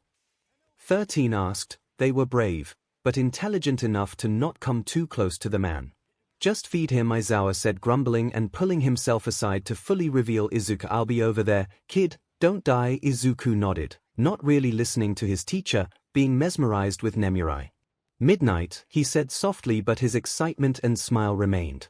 Oh, now the brat is quiet, Aizawa thought while choosing a mug. Midnight just squeaked and kneeled down to talk to the kid. It was visible she was restraining himself from hugging him and pinching his chubby cheeks. Oh, aren't you the cutest little bean? You can call me Aunt Nemuri. Nemuri, for fu God's sake, Nemuri heard Aizawa say. Okay, you don't have to call me anything, green bean. Look, she approached Izuku and rested a hand on his shoulder. We're very, very sorry for what happened yesterday. We didn't mean to make you cry. Do you think you can forgive us? Most of the teachers nodded and agreed. It's okay, it wasn't your fault, a shy voice started. I just had a bad dream, and also, Mr. Zora said you guys are his friends and he's good, so that means you're good. Aizawa chocked on his coffee. Oh, shoo. Hisashi said. Eraser has gone soft on us. Snipe asked teasingly. Nemuri would have joined the teasing if she had not been dying of cuteness while hugging Izuku. Aizawa waved them off. Are you going to feed the kid, or did I come here for nothing? 𝐶𝐿𝐼𝐼 spoke up. I'll give him something to eat, but you seriously need to improve your parenting skills. Eraserhead. First of all, Aizawa started. In the distance, Nemuri was holding Izuku in the air and Hisashi had had several heart attacks. Cutest little bean, Nemuri stated. Aunt Midnight is going to spoil you so much. Nemuri, you are going to make him fall, Hisashi said, trying to put some sense into her. She just sticked her tongue out. Zashi, don't be like Sho, he's no fun. We're supposed to be party buddies and annoy Shouter together. She put Izuku in her around her waist so he wouldn't fall down and with a dramatic gesture said, I guess, I'll have to replace you with little Izuku, and just like that, she started to spin with Izuku in the air. Hisashi was going to tell her to stop once again when Izuku started laughing and the room practically lighted up. How was Hisashi going to get him down now? Parenting. Difficult. Luckily, the savior, 𝐶𝐿𝐼𝐼, came in to see Midnight. If you don't mind putting the child down, I've prepared him breakfast. Nemuri pouted but put Izuku down in the coach for him to eat. Izuku was pouting too. He wanted to keep playing with Midnight. But then he saw who had put the plate full of fruit and a croissant next to him, and his oh my god, a hero mode activated. 𝐶𝐿𝐼𝐼, the kid said with stars in his eyes. That startled the hero in question, but he didn't seem to notice. Yes, that's me. Nice to meet you. He pulled his arm forward for the kid to give him a handshake. Izuku giggled but shook his arm. Can I ask you some questions about your quirks? He asked shyly but hopeful. Of cowardice, Nemuri was ready to talk with the kid for days, but 𝐶𝐿𝐼𝐼, the only parent with brain cells, stopped her. Breakfast first. Izuku nodded and started eating the fruit and drinking the juice. Meanwhile, the adults talked to him and asked him questions about Mr. Zora. If he was good or not, if he was nice, if he had tried to feed him jelly pouches. Kid, if you're in danger, blink twice. Snipe had joined the conversation. Maybe he could ask some questions to him too. That is too easy to notice. Kid, if you're in danger of being fed with jelly pouches, touch your ear, Midnight said. Izuku didn't know how, but he had ended up eating sitting on her lap. Wow, you all are so funny, Mr. Zora said sarcastically. Izuku giggled and he could see Mr. Zora was smiling a little bit. You kill us with that cuteness, little listener. How did you end up with someone as sleep-deprived and grumpy as Sho? Present MIC said. Izuku giggled again. He had learnt Sho was a nickname for Mr. Zora. Even if all those heroes made fun of him, Izuku could see they were friends. He didn't know a lot about friendship, but he guessed that was it. It felt nice. Well, if Aizawa-kun is now in charge of young Midoriya, it's my fault, an unknown voice spoke, and when Izuku looked at the source of it, he saw a rat. Mouse. Dog. He wasn't really sure, but even Mr. Zora, who as Midnight had said didn't fear God, seemed to respect him. But I'm sure Aizawa has handled it quite well. Right. Mr. Zoa looked at the animal-looking person for a moment, rolled his eyes and muttered a low Nedzu and immediately went back to his reading. Excellent. Nedzu said, clapping his hands. Midoriya-kun, are you all right? Are you having a pleasant time? Recovery girl talked with me about your condition, Nedzu asked him. His voice was strangled, but Izuku managed to say, I'm okay, everyone here is very nice and kind. Izuku decided to ignore present MIC body falling to the floor and how he felt Midnight holding him tighter. Well, I'm glad to hear that. I'm Nedzu, principal of UA. If you need anything you can always talk with me. I have work to do, but Aizawa, after class I'd like to speak with you. Mr. Zoa grunted, I'll take that as a yes. See you later. Mr. Nedzu, Izuku suddenly said, he hadn't even thought about it, do your whiskers offer you stability while walking, jumping or doing any type of movement? Izuku regretted his question at the instant he had said it. It had been impolite but his mode had swayed to Dora the Analyzer. Some teachers gasped. Mr. Zoa looked at him shocked but then smirked. Nedzu looked at him. They do, in fact. I see you have quite an analytical mind. Come one day to my office to have a talk. I think you can provide very interesting points of view. Aizawa, the kid is indeed smart. That left Mr. Zoa with a fearful look. Goodbye. Nedzu went back to his office and suddenly everyone was cheering or speechless. Midnight held him in the air. Author here. Picture Nemurai with a proud look and holding Izuku like Simba from The Lion King and the rest of the teachers staring at him in amazement. Speaking of not fearing God, little listener. You got ball, kid. You do, Vlad King said, tearing up. Nedzu and the kid, meeting. I don't want problem child to be like the psycho rat too, Aizawa said, pale.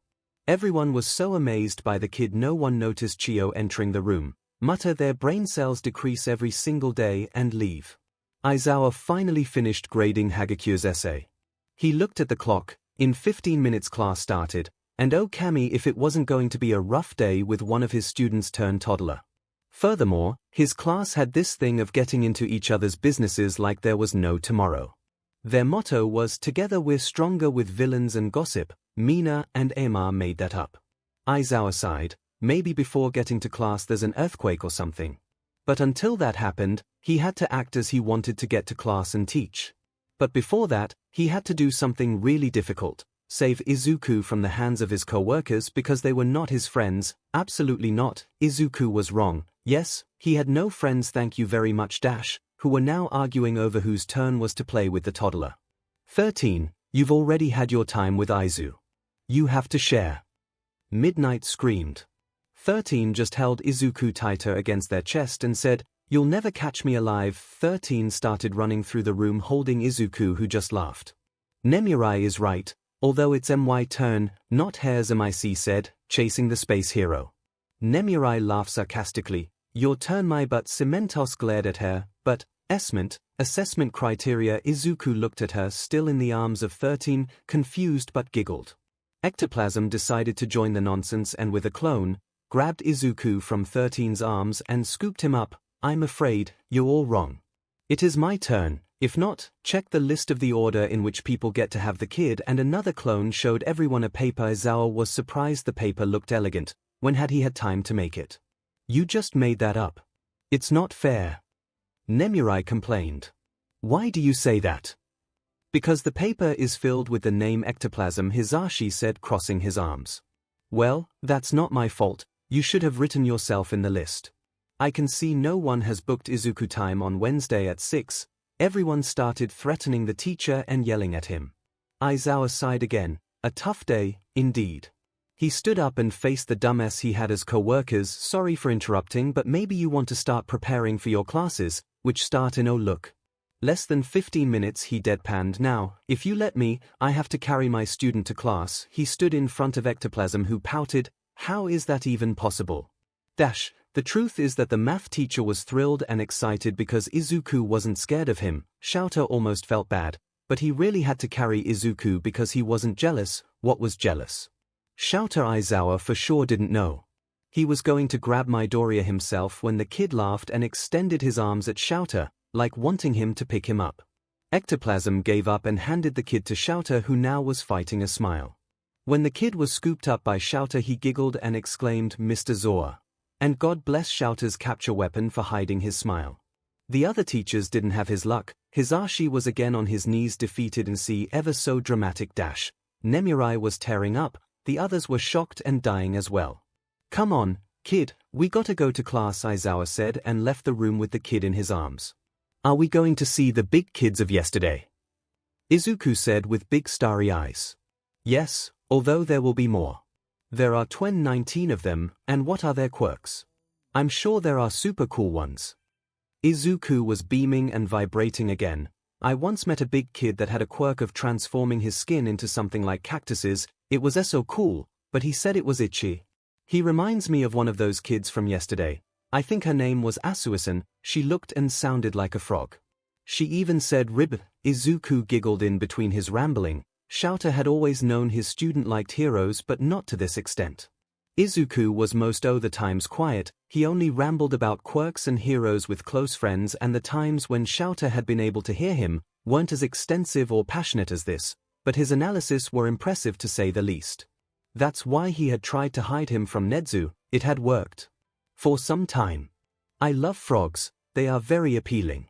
They also jump a lot. Do you think Asuisan can jump that high? Her appearance is like a frog, but I didn't see anything on her legs that was different from the rest. Maybe is something of her internal muscles. I don't know froganati dash, a not dash, anatomy. But even if she doesn't jump, I'm sure her quirk is super awesome. Do you think I could ask her some questions?" Present mic, midnight, and the others let me, although they played more than answer, but will she? She looked nice, like the nice girl with a round face.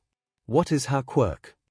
Aizawa was going to stop Izuku from his rambling to answer his question, although it was most likely he would answer himself first, when a loud excited scream made him stop on his feet. "Please not, it's too early." A pink body ran after them as if it wanted to win a marathon, and suddenly Aizawa's problem student N6 appeared in front of them, Mina Ashido. Aizawa said under his breath. Hopefully, Izuku wouldn't have heard him and he wouldn't have to give him a talk on why he couldn't say that. "Young lady. What did I tell you?" An old voice yelled from behind the three heroes. Well, one hero in training, and one hero in training turned into a toddler dash, a voice that sounded as if it was going to hit Ashido with her cane. 𝐬𝐻𝐻 knew the feeling. Ashido's face paled in an instant and laughed nervously and rubbed the back of her head with her hand. She was going to face a furious nurse. "You told me to not do any exercise and don't do anything stupid." "Exactly. Because you had a concussion, so you're not deaf. Then care to explain the first thing you do is run like a tiger is chasing you?" 𝐬𝐻𝐻 noticed Recovery Girl was trying so hard not to curse every single deity she knew, or curse in general. "Well, it's just that I saw little Izuku and I wanted to tell him hi." Mina pouted. "Right, sensei. Izuku and I don't have anything to do with this. This is a you problem," he deadpanned. "Students, you gotta help them." Ashido glared at him. She was betrayed. 𝐬𝐻𝐻 just shrugged. "Recovery Girl!" Izuku exclaimed. Mina quit glaring at his teacher to look with starry eyes at Izuku and smiled. Chio decided to stop being mad at Mina and smiled softly at Izuku. "Oh, Izuku, have you had a good night? Are you feeling okay?" Izuku nodded and patted 𝐬𝐻𝐻's shoulder. "Down please." He wanted to be at Recovery Girl's level. Aizawa gently landed him on the floor. "After you left, I asked present mic many questions about his quirk. And then I went to bed and Mr. 𝐒𝐻𝐻 stayed with me until I fell asleep because I didn't want to be alone." Aizawa started coughing and his face turned red. Ashido and Chijo looked at him with a mix of fondness, amusement and mischief. Luckily 𝐬𝐻𝐻 could threaten Mina with expulsion, although he doubts he can expel any of his students at this point, and Chijo wouldn't tease him too much. Izuku didn't notice the faces of the three of them and continued, "And today I went to the teacher's room and they are all heroes. They were really nice and cool. Yes, I saw quite a scene when I went there before. I was actually looking for you, 𝐬𝐻𝐻." That broke Aizawa out of his shame. "What for?" "Just to tell you, your student here," Mina smiled at their acknowledgement, "had a concussion because of a faint yesterday and she has spent the night on the infirmary.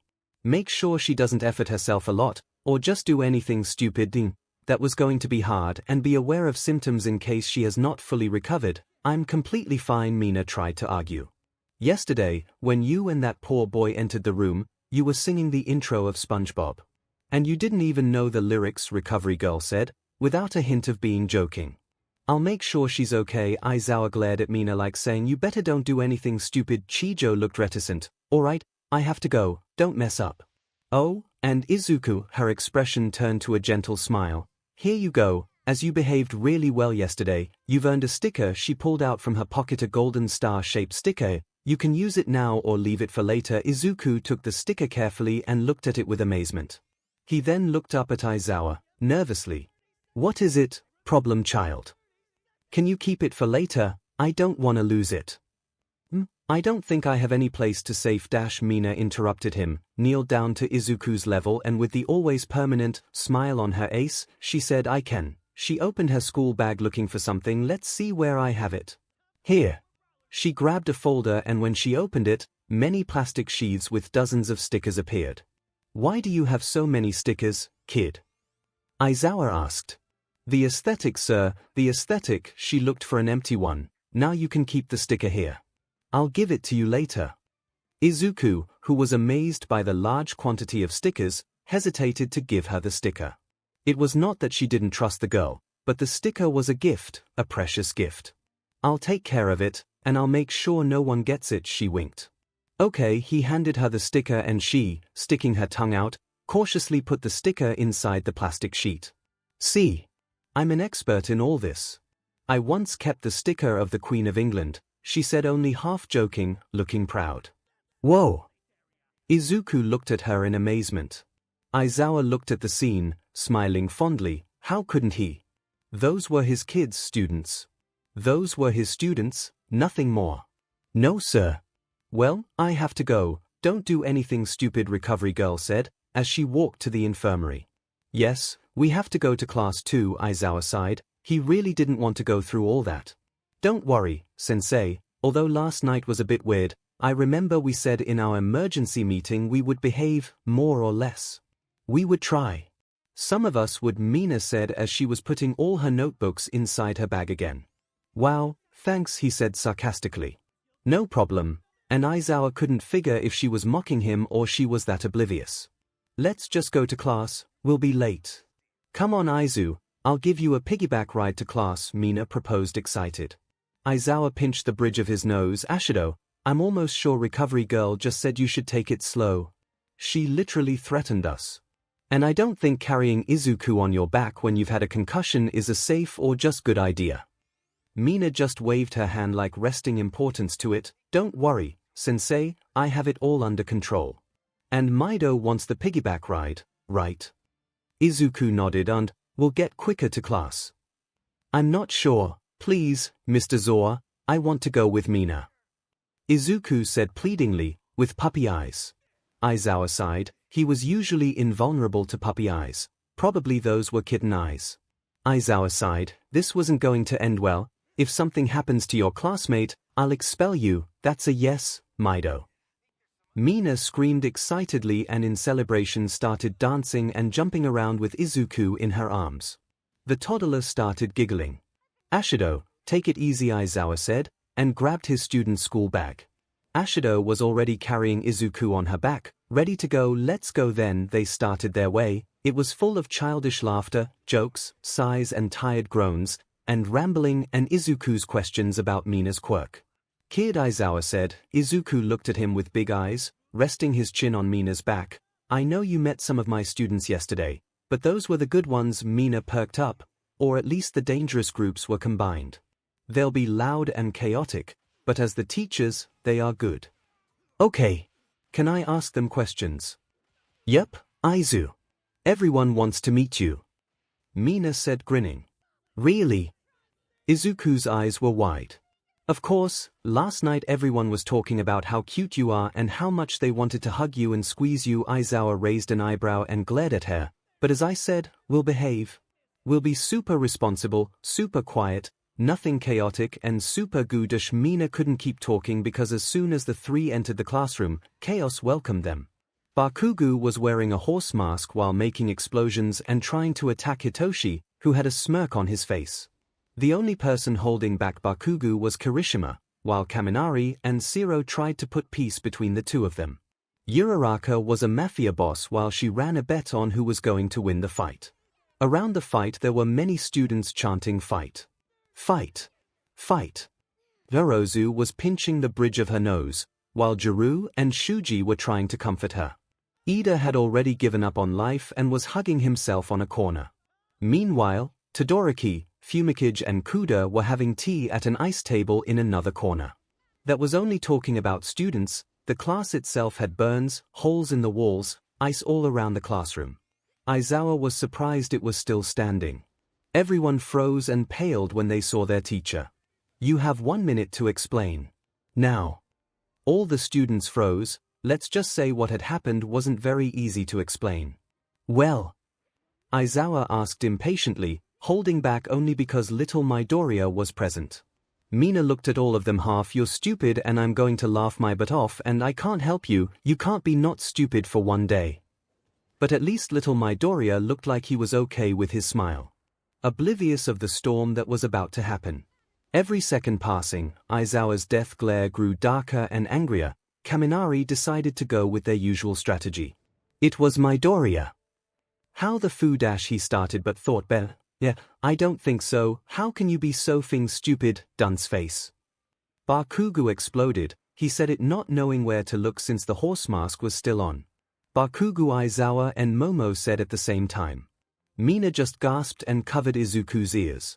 "DMN, Bakugo, you lasted 1 minute 35 seconds, new record." Jiru said sarcastically excited. Bakugo, still with the horse mask really, he was going to be buried with it, yelled again, "It's not my fault Pikachu here is an idiot. It wasn't my fault. It's what we always say by default. Someone made a fire in the dorms. Midoriya. The clothes turned pink after laundry. Midoriya. The couches are missing. Midoriya." With how many things had they all get away with using problem child? All the students exploded into chatter. It seemed like Kaminari had snitched. Someone sounded like Asu was saying snitches get stitches. It was Bakugo, mon estime Professor said. He looked devastated, red eyes from crying. And he was wearing a horse costume. After the cheese incident, Aizawa expected anything from this kid. Like hell it was me. Nothing of this would have happened if Demon 4A's had left me alone, Bakugo argued back. Ida just muttered from his corner, laying down, "Don't throw me into this, I'm officially deceased." "Have a good day, Aizawa-sensei." Uraraka has been deadly silent, Kuda whispered. "Wow. Oh, you wanna go, Kuda? Because after I'm done that bunny of yours won't even recognize you." Uraraka said. She was already throwing hands. Well, throwing one hand, the other one was currently being used for keeping the money. The class exploded again, everyone throwing the blame on each other. Not even the romantically involved students had mercy. In a few seconds, another fight started. "God, do you hate me? I'll give you anything, I'll give you Nezu." "Well, we don't need Nezu handling everything up there, we wouldn't survive." "I'll give you Bakugo. Take my whole class if you must. Just leave me the F alone." Before everyone killed each other, Aizawa decided to step up and try acting as a teacher. "Everyone, silent," he yelled using his quirk. Red scary eyes glowing.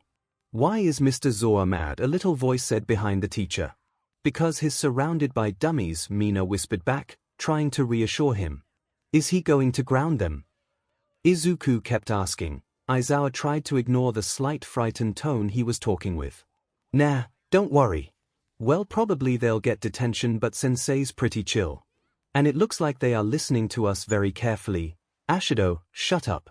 Yorozu, create earplugs and a All Might figurine or some shit thing like that," Aizawa said, terrifyingly calm. If some students weren't scared, now they were. This was going to be bad. "Here, sir," Momo said, handling Aizawa the objects. She was scared. Aizawa would never hurt them in any way, but that didn't mean another trip to a forest and a go back to the school by yourselves before lunchtime wasn't possible. Another option was the fun times of watching all of MIC Sensei's karaoke videos. But Aizawa wouldn't dare. Aizawa crouched down to be at Midoriya's level. He was hugging Mina's legs. He tried to speak softly. Kid, I'll put these on your ears so you aren't bothered by the noise. Go to the corner and play with Mina, said student whispers. She wasn't going to get lectured, is that okay? When I finish, we can do whatever. You want? Izuku's eyes went big and excitedly whispered, can we even play heroes? I want to be All Might. Aizawa nodded in agreement, and before he put the earplugs in his ears and handed him the figurine, he said, I'm sure President Missy will want to play with you, and then under his breath continued, I'm sure he would fight the rest of those buffoons for that privilege too. Aizawa looked at Mina with a glare that said, don't F up. Mina nodded energetically, come on, Aizu, let's play, and went to the less damaged corner of the room to play. The rest of the students were paralyzed. Without Izuku, Aizawa was more likely to murder them. They all gulped to that time when he... No one talks about that time. One last chance, what happened? Well, there was no way they would be alive after this. Better die with honesty. 15 minutes earlier, Ida was having a great morning. Yes, the previous day had been a little shocking and the events were unexpected, but since he had been elected class president of 1A, his motto had been leave the things of yesterday in the thing past. If you don't want more appointments with the therapist, he lived for that motto. And his fellow classmates weren't that bad, they were his friends, they just didn't behave sometimes. But no worries, Tenya was there to correct their mistakes.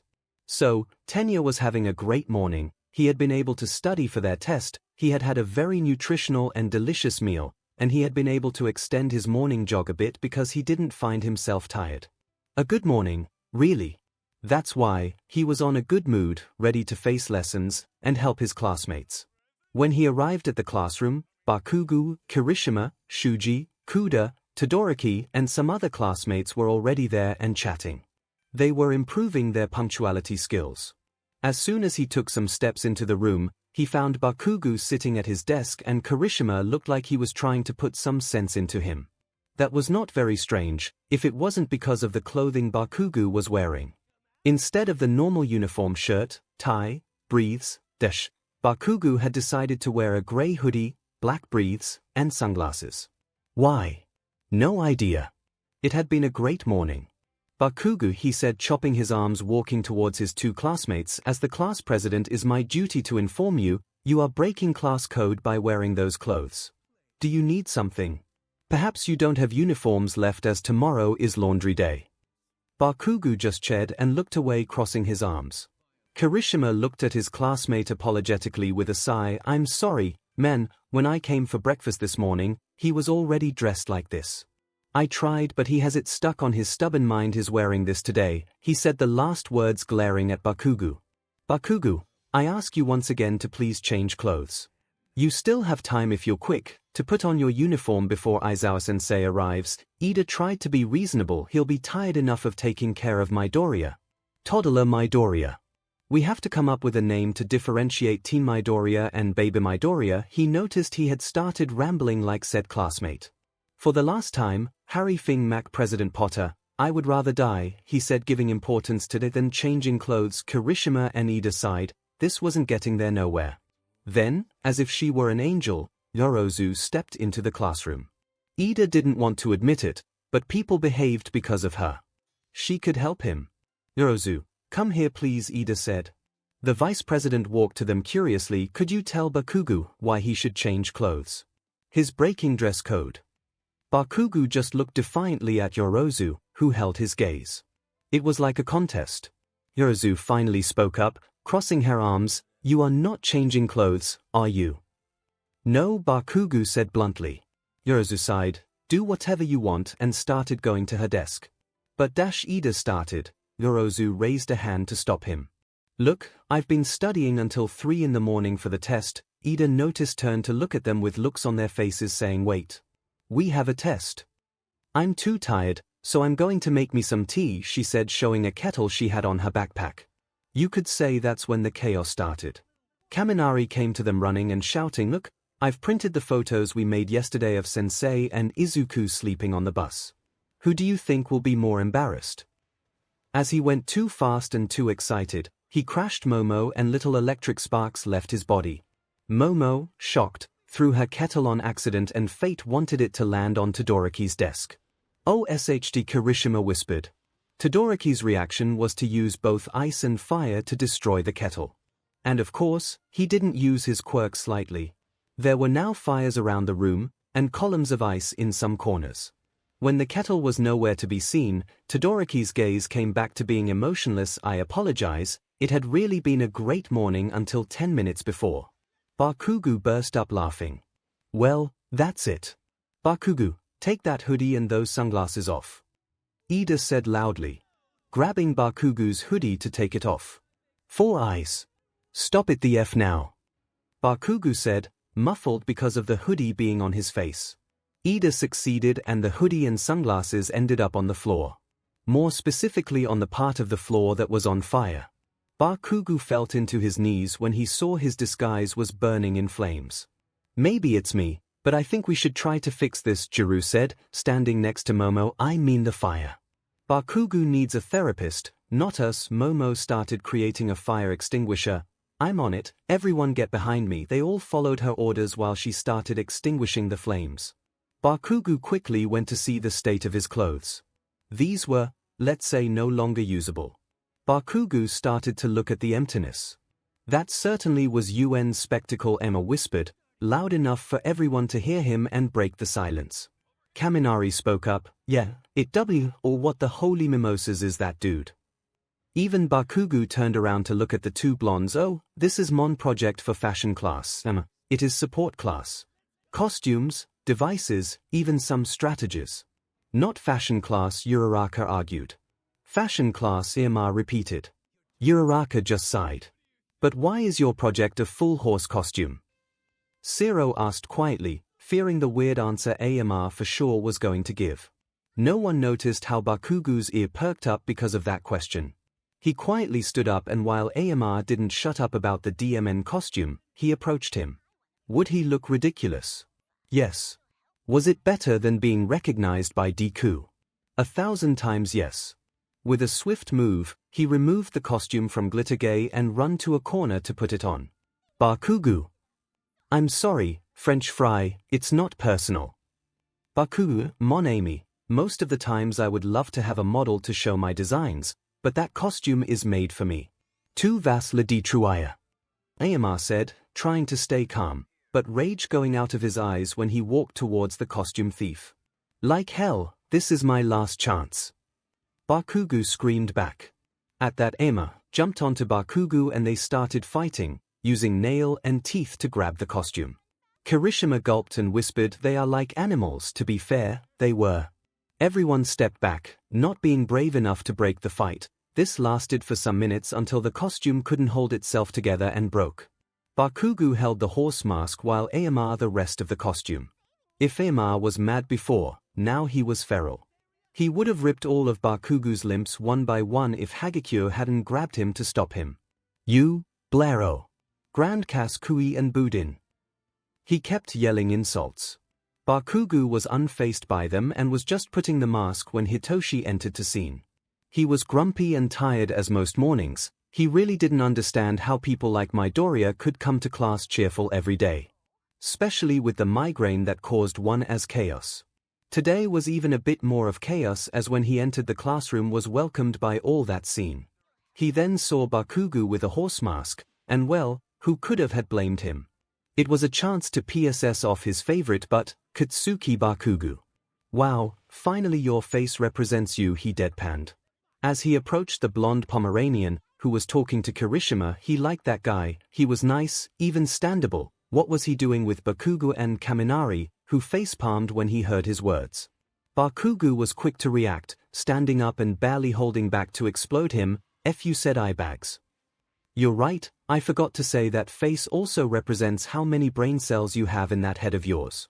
Did you know that horses are one of the least intelligent animals? He heard little sparks.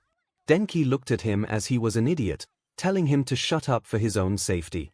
Hitoshi just smirked. Denki mouthed, you're all by yourself. I love you too, Hitoshi mouthed back. Well, I think that at least the mask covers your flaming CRP of garbage personality. Denki stifled a laugh. Bakugo finally exploded. Look, you sleep-deprived aubergine, if you want this to be your deathbed, who am I to deny you that right? And just like that, Bakugo jumped into the second fight of the morning. Although the mask didn't offer a lot of vision, he handled himself well. This time, Uraraka didn't lose her chance and started screaming, "The bets have started. Choose your fighter, Shinsu or Bakugo. $5. Only $5. Ida looked at her disappointed. She just shrugged. They had been friends for a while now. He should have been grateful he hadn't done this at the very first moment Ieima jumped onto Bakugo. "Here, my bet goes to Bakugo." Hagakure handled her the money. Eventually more people started giving her more and more money. "Okiko, I think you should stop before this goes too wild," Tsuyu tried to say despite the loudness. Uraraka wouldn't stop looking at the money. "No, Zuchan, I don't think I will. With all these money we can go to Hawaii." She started to laugh maniacally. Tsuyu doubted that $45 was enough to go to Hawaii. Get down the table and stop throwing glitter," Ida demanded. Ieima, who was wearing what was left of his costume and throwing really high amounts of glitter, kept screaming, "I'm manifesting for Mon rights." "You know what? You're right. I'm out," and he went to hug himself in a corner. "Uraka, I'm not sure this is leg to Himi. What are you doing with my kettle?" Momo asked, tired of bullshit. Tokoyami was trying to make a small fire with little branches and put the kettle on top. I and other classmates have decided to try to escape this eternal chaos by drinking your delicious tea. Plus, it would be a shame if you had bought it for nothing, he explained. Jiru had to stop Momo from banging her head against the table. "So, yep, that's what happened," Rib Asui said to their teacher, who looked very close to throwing himself out of the window. Instead, he pinched the bridge of his nose. "It. So you are just complete dumbass." Kaminari was going to argue back, but Jiru and Shinsu gave him a smack and covered his mouth with his hand respectively. "All of you are getting detention for 2 weeks." Everyone looked relieved. That wasn't too bad. That, for starters, of course, I want an essay about behavior in class. And from what I've just heard, I have to give you the advice to start by writing classrooms are not spaces for illegal bets, he said, glaring at a certain brunette teenage girl. "And don't think that's all. After we solve all this situation with Midoriya, I'll be able to think of a proper punishment. And don't think all those karaoke tapes were the end," he threatened. "No. Not the karaoke tapes." Kirishima pleaded. Aizawa was going to say something when his mobile phone vibrated. He took it to see what was it. A message from Nedzu meeting after classes at 5 p.m. "I have updates." Aizawa sighed. Just around 20 minutes later that, he was going shopping with Hisashi to get Izuku a few things. Like proper food for a breakfast. Speaking of the trip, he couldn't carry Izuku. First, it could be too overwhelming. Second, Izuku could stay at UA in that state, but they needed paternal permission. And Aizawa wasn't going to let Hisashi go shopping by himself. His gut told him he would buy everything he saw that fitted Izuku. He needed someone to take care of Izuku while he was out. Someone both him and Aizawa trusted. Nedzu was a no, he would have to wait to corrupt his student. And he didn't trust the mentally 5-year-old adults he had as co-workers to take care of a child by themselves. Chio would be too busy. "I need babysitters," he regretted what he said as soon as he looked up his phone and saw his students looking at him with huge grins and puppy eyes. "Oh, no, don't even think about it," Aizawa told the students who were looking at him like he was a prey. They all pouted. "Please, Aizawa-sensei. You just said you needed babysitters. Who's better to do that than 19 heroes in training?" Uraraka pleaded with conviction, the rest nodded. Perhaps 19 heroes in training who haven't almost destroyed their class would be a better idea, he deadpanned. All of his students looked at him with offended faces. "That's not the point," Zero started speaking, raising his index finger. "We care about Midoriya more than about 4 walls. We defeat villains every Tuesday, we can handle a child." His classmates nodded excitedly in agreement. Aizawa sighed. It was a terrible idea, but then again, they were his last resource. He would have called Tagata, or Heido. Aizawa doubted a Majiki could handle Izuku, toddler or not dash, but they would be spending the day after classes with Eri, and she had been too excited for Aizawa to cancel it now. The teacher looked at the hell spawn, problem children he had as students. All of them except Bakugo had stars in their eyes looking directly into Aizawa's soul. "And here I thought, not having Izuku as a student would calm things up." Aizawa sighed. If anything, he glared at the 19 students to make sure they got that part. Happens to Midoriya, I'll ask Nezu to design next heroics class training exercise. Seeing how all of their faces pale, made Aizawa question himself why he hadn't used that threat before. The dreadful time came, he had to leave his idiotic students in charge of a toddler. Vice versa worked fine too, if he was honest. After the incident in the classroom, the rest of the lessons went well.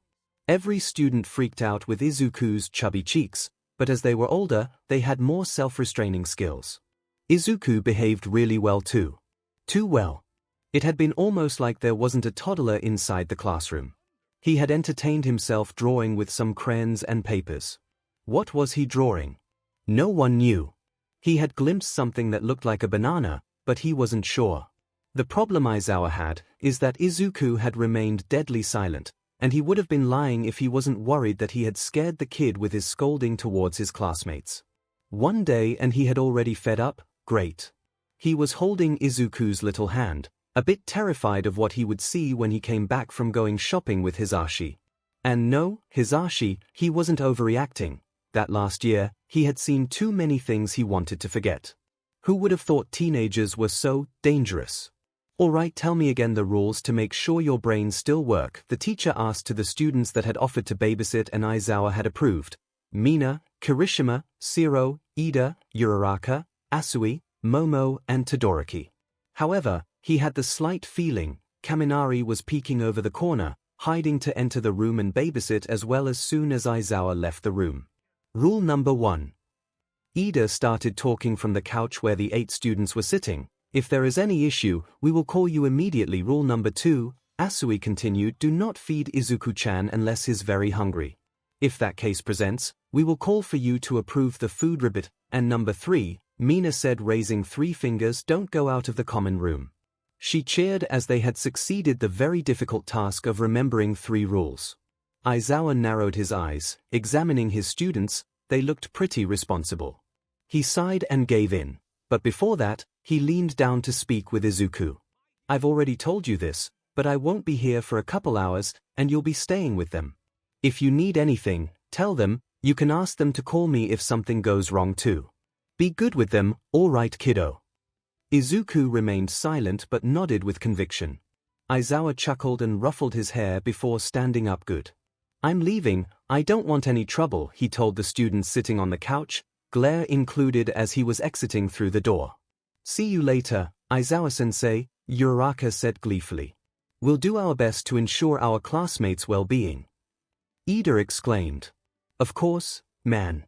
Midobro is on good hands. So, what do you want to do, Aizu? Mina said cheerfully but with an evil grin. Aizawa knocked on Nezu's office door. A low but excited "come in" was his cue to enter the room.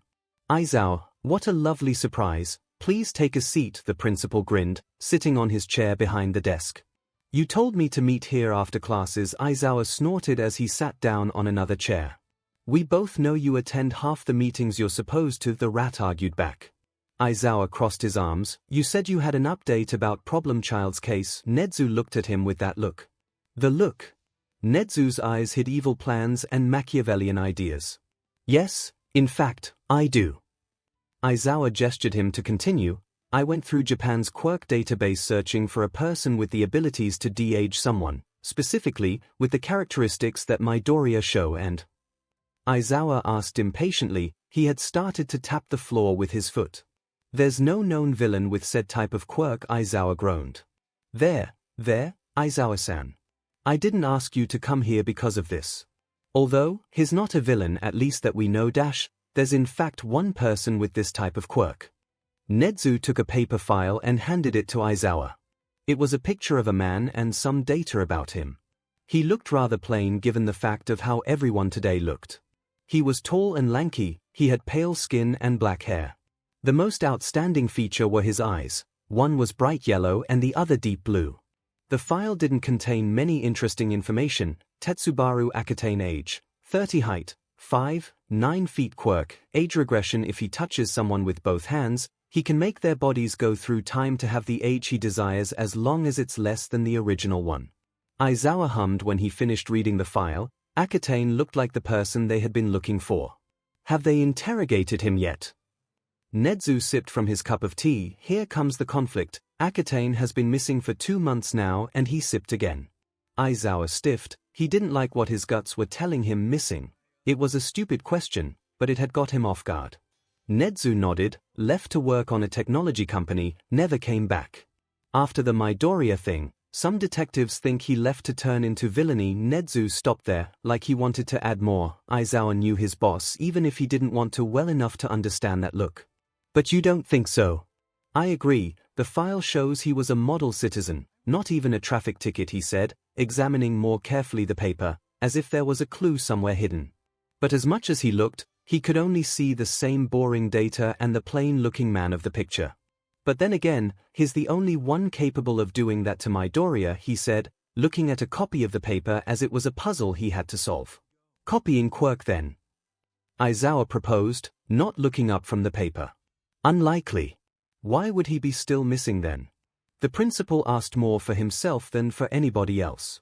I think what we should really ask ourselves is why would any villain want that quirk if that's what happened? Yes, it helps during battle, but there are other efficient quirks to neutralize your opponent. The tired teacher passed a hand through his hair. And why Midoriya was the only one attacked by it? Was it a coincidence? Aizawa knew 𝐻𝐻𝐻 hadn't asked that question for him to answer, but to acknowledge it existed. Well, Aizawa said, standing up, those are far too many questions. Thanks for the update. Tell me if you find anything else. I have to go shopping with Hisashi. He used Yamada's given name to buy groceries and clothes for Midoriya. I presume Aizawa noticed how much 𝐻𝐻𝐻 was enjoying this situation. Yes, I can't always rely on Yorozu. He thought about his student. Maybe he could thank her, relieving her from the essay they would have to do as a penalty. And where is Midoriya now? Please tell me Nemurai is not in charge of him. He sounded worried at that. 𝐻𝐻𝐻 respected Nemurai as a colleague and appreciated her as a friend, or whatever they all were for the principal, but they couldn't be more different. Although Shouter had spotted a similarity, their sadistic grins sent shivers to anyone. No, I'm not stupid. Nemurai will never be with that child without supervision, Aizawa stated without room for discussion. I see, 𝐻𝐻𝐻 started. I could take care of your student until you come back, he offered with a friendly smile, but Aizawa knew better. He wanted to get Izuku to be a mini-him. And Aizawa hadn't been hiding Izuku's analytical skills for so long only for his plan to blow up now. Thank you 𝐻𝐻𝐻, but some of my students are already taking care of him, he fake smiled. You're not getting those evil paws on my student anytime soon, Mickey Mouse, I understand, but do you really think that's the best idea? After what happened with 𝐻𝐻𝐻's smile sent shivers to Aizawa's spine. Give me the kid, now before you regret it. Well, they have showed me they are more responsible and I fully trust them, he lied. I would rather die. Well, the offer is still up for whenever you need a babysitter and your students can't take care of Midoriya, he threatened. The game isn't over, you homeless-looking bastard. You can't defeat me, I am God. Of course, thank you for your kind offer. But I have to leave now, have a good day. Aizawa got out of the room, clearly leaving the message. Maybe not, but I can try. So, Mina said, scooping the toddler and placing him in her lap. What do you want to do, Izuku? Izuku beamed in excitement and pointed his cheek like he was thinking, can we play heroes and villains, Mina-chan? Mina gasped at that nickname. I think the best procedure would be to first introduce ourselves. Ida said, standing up and offering his arm to Izuku. I'm Tenya Ida. Midoriya giggled shyly. Ida reminded him of Cementos. I'm Izuku Midoriya, nice to meet you Tenya-san, the kid said, shaking his hand. Oh, Ida. Have you heard that? He called you Tenya-san. So cute. Mina cheered and hugged Izuku tightly, resting her cheek on his head. Mina, you are going to strangle him. Uraraka giggled, trying to get Mina to let Izuku breath. When Izuku got out of Mina's embrace, he turned to the person who had spoken. He recognized her from the previous day. You're the nice girl. He jumped into her lap and she caught him, having to use her hands and therefore activating her quirk. Izuku started giggling and looked at Uraraka with starry eyes as he began floating across the room. I'm flying, he said excitedly. Sorry. Uraraka apologized sheepishly, not regretting Izuku's giggles. No worries, I got you little man. 𝐒𝐿 said as he used his tape to wrap Izuku, and Uraraka deactivated her quirk. With a swift move, Izuku ended up in 𝐒𝐿's arms.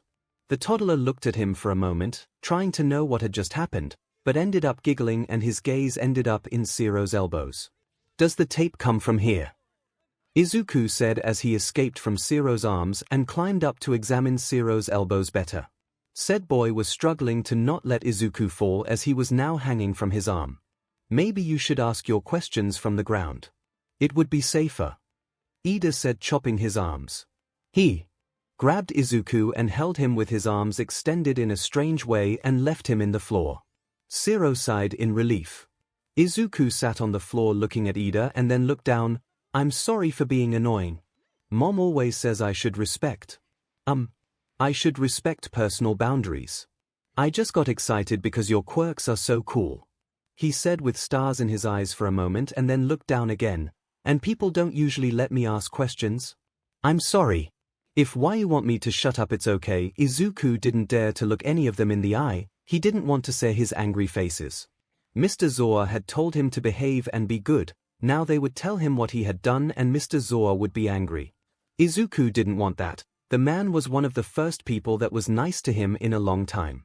A hand on his elbow got Izuku out of his head. He looked up to see one of the old kids, the one with bright red hair, smiling at him. Don't worry, it's very manly to ask questions. We just would appreciate if you were safe while asking them. 𝐻𝐻𝐿 kind of scare us, and we like this thing called living, a boy with white and red hair said bluntly. Izuku noticed he didn't speak much. PFFFFF, Todoroki. 𝐻𝐻𝐿 is not that bad. He's just very threatening, the nice girl said, and I'm Okiko Uraraka. But you can call me Okiko or whatever you want. And I can make things float. Uraraka smiled. I'm with Roki in this one. 𝐻𝐻𝐿 almost murdered us after the Eri incident. Thank God Sensei was there, Mina said, laying in the couch, fidgeting with the hair of the girl that had created toys for Izuku earlier in the day. Izuku thought he had heard Mr. 𝐬𝐻 call her Yorozu, but some people called her Yomomo. Mr. 𝐬𝐻 is very nice. And he makes great sandwiches.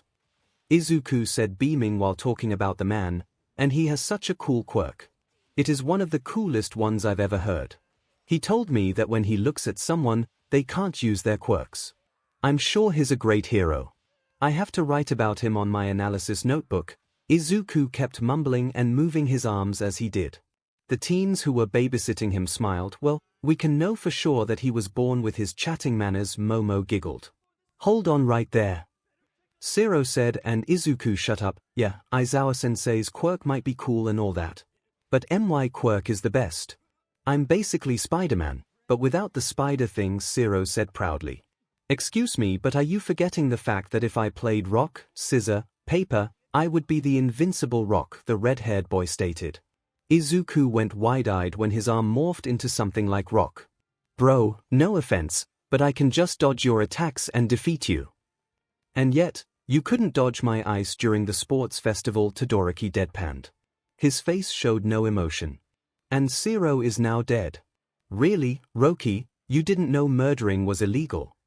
Mina was laughing. Izuku wanted to say that the teenager 𝐒𝐿, right, looked alive. Down, yes, but alive.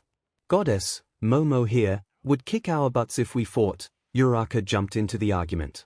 Momo was now blushing. My Doria-kun, which of our quirks is the best? I just want to say frogs are cute and I'm practically one. Ribbit, the girl approached him, taking advantage of the chaos that was already forming. Zu-chan, don't cheat. Uraraka exclaimed. Izuku started speaking and poking his cheek with his finger. All your quirks are great, so I can't decide. And I haven't seen them on action. I mean, I haven't seen you use them fighting. But they are awesome. I'm sure you're great heroes. He said with confidence and a bright smile that could blind anyone. See our quirks in action, here. Kirishima muttered. Well, there's a way we can compete for Izuku's admiration by using our quirks. Ribbit. Oh, I see where you're going, Froppy. I'm in. 𝐒𝐿 shared an understanding look with Tsuyu, and smirked. Whatever you two are thinking, don't. Ida stood between the two. We can't use our quirks at our best capacity inside the building. But we can outside. Todoroki said quietly. Mina beamed at him with a mischievous look. Before Mina said anything, Momo tried to spread common sense rule number 3, guys. And Mina, you still have a concussion. Those things are lies invented by the government to brainwash us. And it'll be just for some minutes. Aizawa will never know. But won't the cameras tell Aizawa we are going outside? Okiko asked. No. The bots only tell him we're outside if it's past curfew. And Nedzu won't tell him because he has as much fun as us. Zero was an expert in the art of sneaking out. He always brought McDonald's, pizza, makeup. Well, okay then. Outside. Outside. Outside. Outside. They all chanted. Izuku wasn't very sure of what was going on, but was excited to chant too. Momo and Ida sighed. There's no way we're going outside. Ida said sternly. Anyway, they went outside. Sue, where do you want to go first? Hisashi asked Shouta when he parked the car. He was excited, he loved shopping, but his boyfriend rarely went with him, so this was a special occasion. Shouta shrugged as they entered the mall. I don't know. Maybe it'll be intelligent to buy clothes first and then food in case it spoils or something, he suggested. Good choice. Then first stop, Clotes. Zashi, don't go overboard. Shouta insisted, we're just buying some things so I don't have to ask Yorozu every time my Doria needs clothes. Nothing else than some clothes for a week or two. Oh, come on Sho, I promise I won't buy anything unless it's super necessary. Just trust me. 30 minutes later, Hisashi was already carrying 5 bags. Shouta didn't care to say anything anymore. So, how's been the little listener? I heard your class already messed up early in the morning, the blonde said as he looked for some hero merch shirts that could fit Izuku. They are so dumb, Zashi Aizawa groaned as he pressed his forehead on the other's shoulder. Bakugo was wearing a horse mask and he refused to wear it off. Emma was still crying and watching Mean Girls when I left. Hisashi laughed. Your little listeners sure are chaotic, but they are good kids. Are we talking about the same hell spawn? Keep saying that, but they are your hell spawn. Just say you love them. Sho, no, just whisper it. No one will hear you. I'd rather die. Hisashi laughed at that. Well, and how's Lilizu? Still a hyperactive sunshine? He asked to light the conversation a bit. From the groan he received from his partner, he could see it had been a mistake. After I scolded the class, he has been very silent. Like too silent. I think he's scared of me now. He face-palmed. He has been deadly quiet. Only drawing that banana. Hisashi looked at him with a loving smile. Shouta would never accept it, but he cared a lot for how the toddler saw him. Look, he's a kid, it's not your fault. Hold this for me a moment. He interrupted himself to give some of the bags to Aizawa while he looked over some present MIC kid swimsuits. Shouta sighed. It wasn't even summer. And you know my Doria, he can go from a rambling mess to complete silence in less than a second. I'm sure he's fine. If you say so. But I'm not sure. I just don't want to mess up so badly that he is scared of me. We don't know how long it will take for him to come back to normal. The case is a mess too, the man sighed. I just don't know why is it me the one who has to take care of him. I will F up, I'm sure. This morning I forgot he existed. I threw myself into defense mode when he tapped my leg, he whined. Wow, this kid is going to end the I'm super stoic and serious reputation of Shouta, Hisashi thought. Was it before or after your coffee? Hisashi asked. I was preparing it. There you have it. You were just tired. I'm sure tomorrow will be better. You will even have more than jelly pouches to feed him. He slightly teased. Look, Aizawa chuckled as he gave him some bags. Does that matter if Cementos saved the day? You should be grateful. Thanks to me you got to have more time with the kid, he continued the teasing. Wow, Hisashi laughed. Just for you to know, we'd be great babysitters.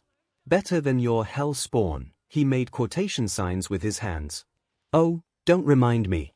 I think they'll be okay. I left the more or less responsible ones. The responsible students were currently standing in ground beta, wearing costumes of heroes and villains kindly made by Momo and ready for a competition. Alright, you know the rules. 2 teams, heroes and villains. Mina started. The game consists on finding the 21 evil devices Izuku has hidden around this zone. There are 2 bags where we'll keep them. It's simple. The team who has more devices in his bag after 15 minutes win. The other team can steal the devices from the bags, but that means the bags can also be guarded and kept safe, she explained. We can use our quirks, but being careful with the damage. As we have to keep Izuku safe but he still wants to see us, he'll be sitting there, he pointed a spot of the gym, and we'll have to fight in his area of vision. Anything to say? I just want to say I don't condone anything of this, Ida said. And why are you wearing the costume and makeup, then ribbit? Tsuyu pointed at Ida, who was wearing the villain's team uniform. He was wearing purple, black and dark blue clothes with a cape. His face was also wearing the makeup representative of the team, dark blue and purple eyeshadow, that slightly covered his cheekbones. Ida was silent, he knew why. Because Izuku had asked Yorozu and him to play with what Ashido had called puppy eyes, and they both had fallen into the trap. We won't talk about this ever again, you have my word. Mina cheered. She then took Izu's hand and led him to the chair he would sit on during the game.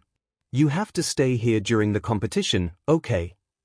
Okay, he cheerfully said as he sat on the chair, his analysis notebook and markers in hand. All right, everybody. Zero started saying with the megaphone, on one side of the ring we have 𝐼𝐼, Mina, Uraraka and Todoroki from Team Villains. Mina and Uraraka stood proud to assert dominance. Todoroki tried to copy them and Ida just sighed, and on the other side, Team Heroes composed by Tsuyu, Momo, Kirishima, and me, handsome Zero.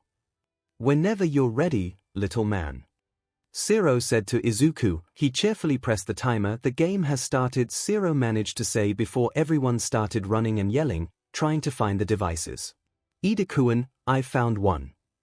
Uraraka shouted from where she was standing. In her hand, they could all clearly see the golden color of the device. Ida carried the bag and ran towards the girl. She dropped the device inside the bag and continued looking. I've also found hey. Mina interrupted herself when Tsuyu's tongue grabbed the device from her hand and took it. It's not personal, Tsuyu said as she threw the object into the bag. After half the time was over, Kirishima shouted, I don't think there are more. Ida, how many of them do we have? Mina asked. 9, Ida screamed while Zero chased him. Dang. We need 2 more. Okiko growled, while trying to get the bag from Tsuyu. I love you, Zuchan, but I love winning more, Uraraka said. She didn't mean it. Tsuyu knew this, but she was in John Cena mode, no one could stop her. When Tsushu saw Uraraka was going to attack her with her gunhead techniques, she screamed Zero. The boy's tape grabbed the bag and taped it to a wall. Betrayal. Uraraka screamed and then she attacked her. Todoroki, ice column. Mina screamed. The boy created what she asked. Now Mina could reach the other team's bag, but this was closed with a bow and Mina couldn't open it. Well, if life gives you lemons, melt them with your acid. She activated her quirk and the fabric of the bag started to disappear. When the hole was big enough to take the golden objects, she grabbed 2. She would have taken more, but Tsuyu's tongue took the bag from her hands. Mina, throw them to me. Uraraka screamed from the distance. No, Todoroki started. Asui and Zero can take them while they are on the air. I told you to call me Zuribit, the girl said as she dodged Todoroki's attacks. Mina took Todoroki's advice and started melting the ice with her acid. Ida, the boy ran towards her and the second they were at the same level, he took the golden pieces. Uraraka ran towards him and grabbed the bag. She then ran and hid in a corner. The rest of the team fought to make sure no one approached her. Todoroki made a fire circle around his team. Done! Momo screamed excitedly as she produced a big fire extinguisher. I'm sorry, Todoroki, but your fire is not my one longing. She extinguished the flames until they were nothing but smoke. Jiru cringed in the distance because she felt like someone had used a joke. She had taught them sarcastically. Unironically, Kirishima was the first one to approach Uraraka. It isn't very manly to hide from a fight, you know, he smirked, but then when he looked at her, Uraraka was the one smirking. Kirishima also noticed she was empty-handed. Maybe you want to look up, Uraraka said, pointing to a spot in the air. There, floating, was the bag. Oh, SHT, Zero exclaimed. Who has the best strategy ever made? Us. Mina made her victory dance. Zero, does your tape reach that distance? Momo asked while looking at the bag and making numbers. Upwards. I don't think so, I see. Tsuyu, how elastic is your tongue? she now asked the other girl in her team. Pretty elastic grip, 𝐼𝐽𝐽, team, we have only 2 minutes left. Momo explained, Kirishima, 𝐤𝐸, try to restrain them as much as possible and keep them away from us. We got your backs, don't worry. Kirishima said, already in battle position. Just be quick, 𝐤𝐸 said while already dodging Mina's attacks. Alright Tsuyu, do you know how slingshots work? There was hardly a minute left when Momo finished her creation and Tsuyu was ready. 𝐤𝐸, they both yelled as they carefully carried the gigantic slingshot. What the foo dash?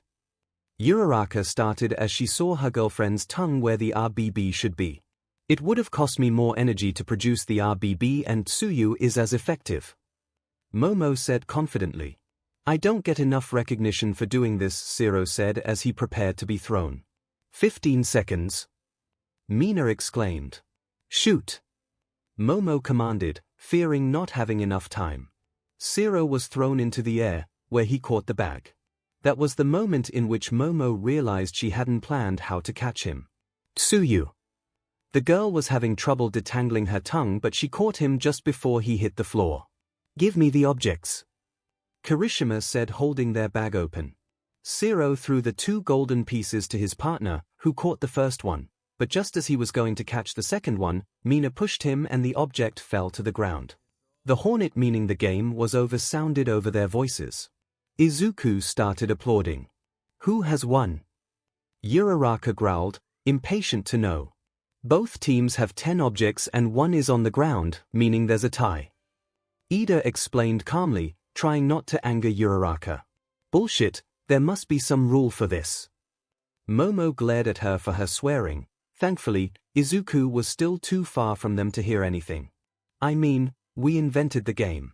We didn't think of this scenario, 𝐤𝐸 reasoned. Well, since we had the pieces for the longest time, I think the villain team should win.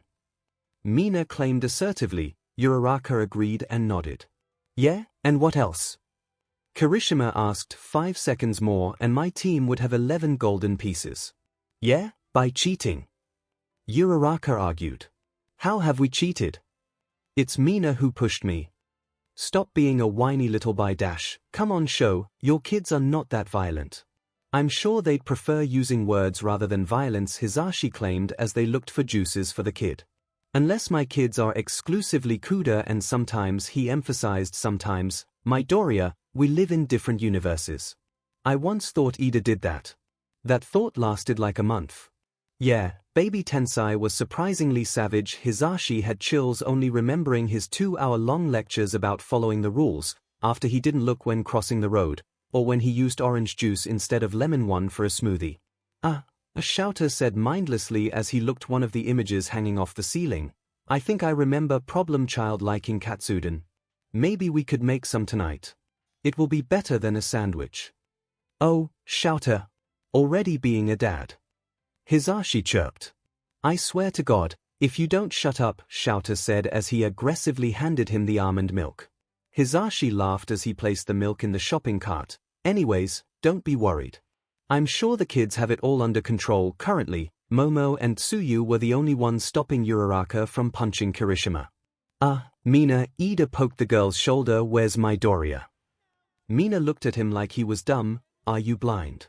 Izuku's right the dash. She interrupted herself when she saw the chair in which Izuku should have been sitting lacked an Izukida. Where's Izuku?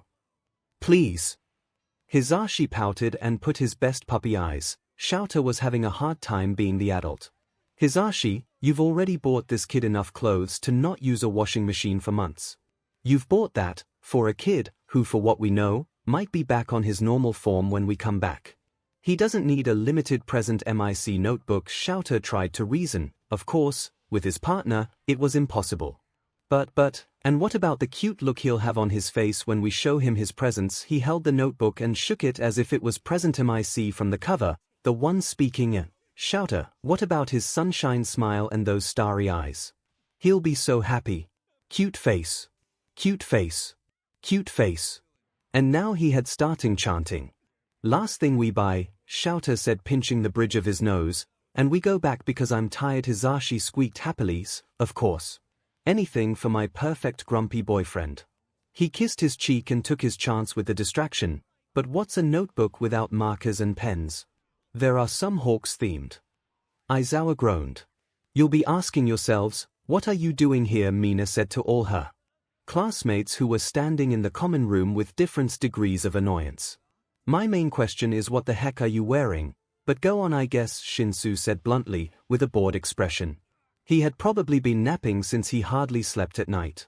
Well, I think your costumes look très fantastique. Mine would have looked spectacular too if someone, Emma said, throwing an accusatory glare at Bakugo, hadn't ruined it. Get over it, Bakugo answered. Well, the reason we've called this meeting is because we have an issue, Kirishima said, trying to prevent another fight. No one dared to say a word. They had a bad feeling about this. Well, Seitu asked. We've lost Izuku. Uraraka said quickly. He was sitting happily on the chair and a moment later he was gone. Everybody froze. This wasn't good.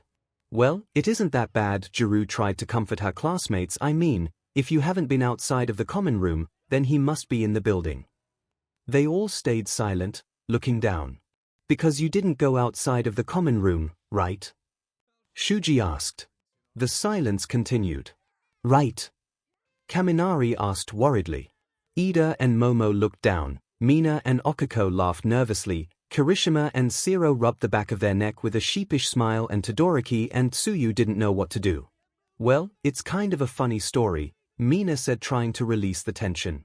The class exploded. How dumb? Bakugo yelled. I'm sorry, but weren't you supposed to be the responsible ones? Shinsu asked, pointing accusingly to Momo and Ida. We all have our lows, okay? Momo tried to defend herself. Izuku tricked us. Newsflash, he's a 5-year-old kid. He can't trick you. Bakugo kept telling them that their degree of stupidness was out of this world. I'm with the Pomeranian in this one, Hitoshi said. Sometimes, in my dreams, I'm in Class B. They are not dumb. They don't get attacked by villains every Tuesday. Maybe they are a bit bland, but I fit perfectly. Ojiro looked at the sky, daydreaming and asking God to end his misery. You were 8 people, how none of you noticed a kid disappearing? Seitu inquired. Well, we were busy trying to keep Uraraka from killing Kirishima, Todoroki explained with a neutral tone, as if this didn't faze him. Dumb? Bakugo repeated, very dumb. Come on, guys. We should stop fighting and find Izuku before Aizawa comes back and leave us. Mina tried to put peace. What? You are the ones who messed up. He'll come for you, not us. This is your problem, Jiru said. You really think that? Mina asked. You really think that when we tell Aizawa we've lost Izuku, the kid who he has been attached to since minute 1, he'll let you explain it wasn't your fault? He'll murder us all. So, this is our problem, Mina said, gesturing all the class. We are all gonna die. Hagekure exclaimed. Masharao, if something happens, he'll come for us, one by one, and take our lives with his bare, cold hands, Tokoyami said. Bro, I think you're going a little overboard. Kaminari patted his back. Look guys, we still have a chance. Momo explained. We can find Midoriya and don't die. Yeah. Mina cheered. We still have plenty of time to find him. A ding sounded from Ida's mobile phone. Said boy checked the screen and paled. Sensei says they'll be back in 25 minutes. Everybody stayed silent. He wants to know if everything's okay. What do I say? Just say everything's okay. Mina said, as if it was obvious. But nothing's okay, he said anxiously, gesturing at their situation. Mina let an exasperated sigh. Just give me that. He grabbed the phone. Everything's okay, Sensei, and with Ida style, drive safely. Send. Ida took back the phone. Did you put an emoji? It looked bland. I never emoji. He's going to know something's wrong. Ida looked at Mina as if she was crazy. Don't overdramatize, it's just an emoji, she argued back. Just an emoji. Can we go back to the part of they'll be back in 25 minutes? Jiru asked. We're all going to die. Hagekure braced herself. Guys, stay cold-headed. We have to go fast and find Midoriya. We can't afford to lose time. Momo tried to reason. You're right. Where were you when Izuku disappeared? Ojiro said, desperation vanishing fear. The 8 babysitters laughed nervously again. Ground beater. Mina said softly. They all exploded again. Of course it was Fing ground beta Bakugu complained. So, what we learned today? Hisashi asked.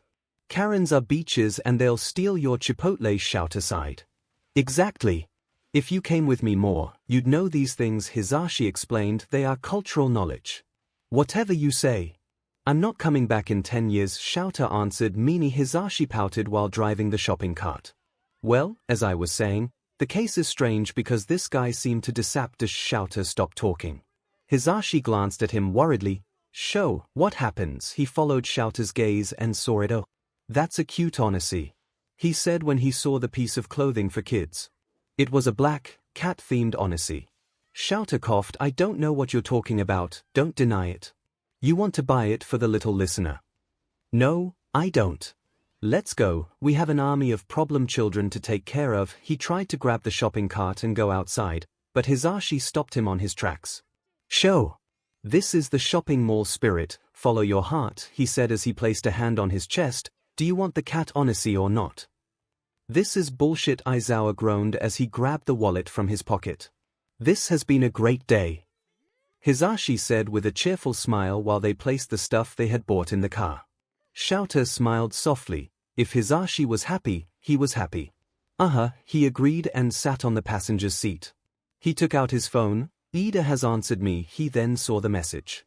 He saw it again and a third time. Yep, that was without a doubt an emoji. Hisashi, start the car, Shouta practically commanded. Hey. Something's wrong. I can feel it. We have to go. Has anyone found him? Mina asked from the floor. She was currently checking below the couches in case Izuku was there. No, the campus is too large and I can't hear him. The brat is stealthy. Jiru complained. This wouldn't be happening if people had common sense and didn't go to ground beta to show off your quirks to a toddler, Ojiro said accusingly. You would have done it too. You would do anything for Izuku's admiration, trust me, Mina tried to defend herself. Maybe, but I'm sure we would have left unattended a literal toddler, on a place where heroes train and where many things could fall down or explode and kill them, Shinsu argued back. Seeing it like that, maybe it wasn't a good idea, Uraraka suggested while looking on the restrooms. No SHT Sherlock, Shinsu said harshly. Even Kaminari wouldn't have such a stupid idea, Ojiro reasoned. He was comparing them to Kaminari, that was rough. Hey! Kaminari joined the conversation, but he's right. Guys, senseis are coming, Uraraka gulped, pointing the window. Aizawa and Present MIC were carrying groceries and chatting. We're going to die, Shinsu said. Mina said, Denki, go distract them. Do whatever you need, tell them you have a gay crisis, but don't let them come here. I'll do my best, and Denki ran to the low floor.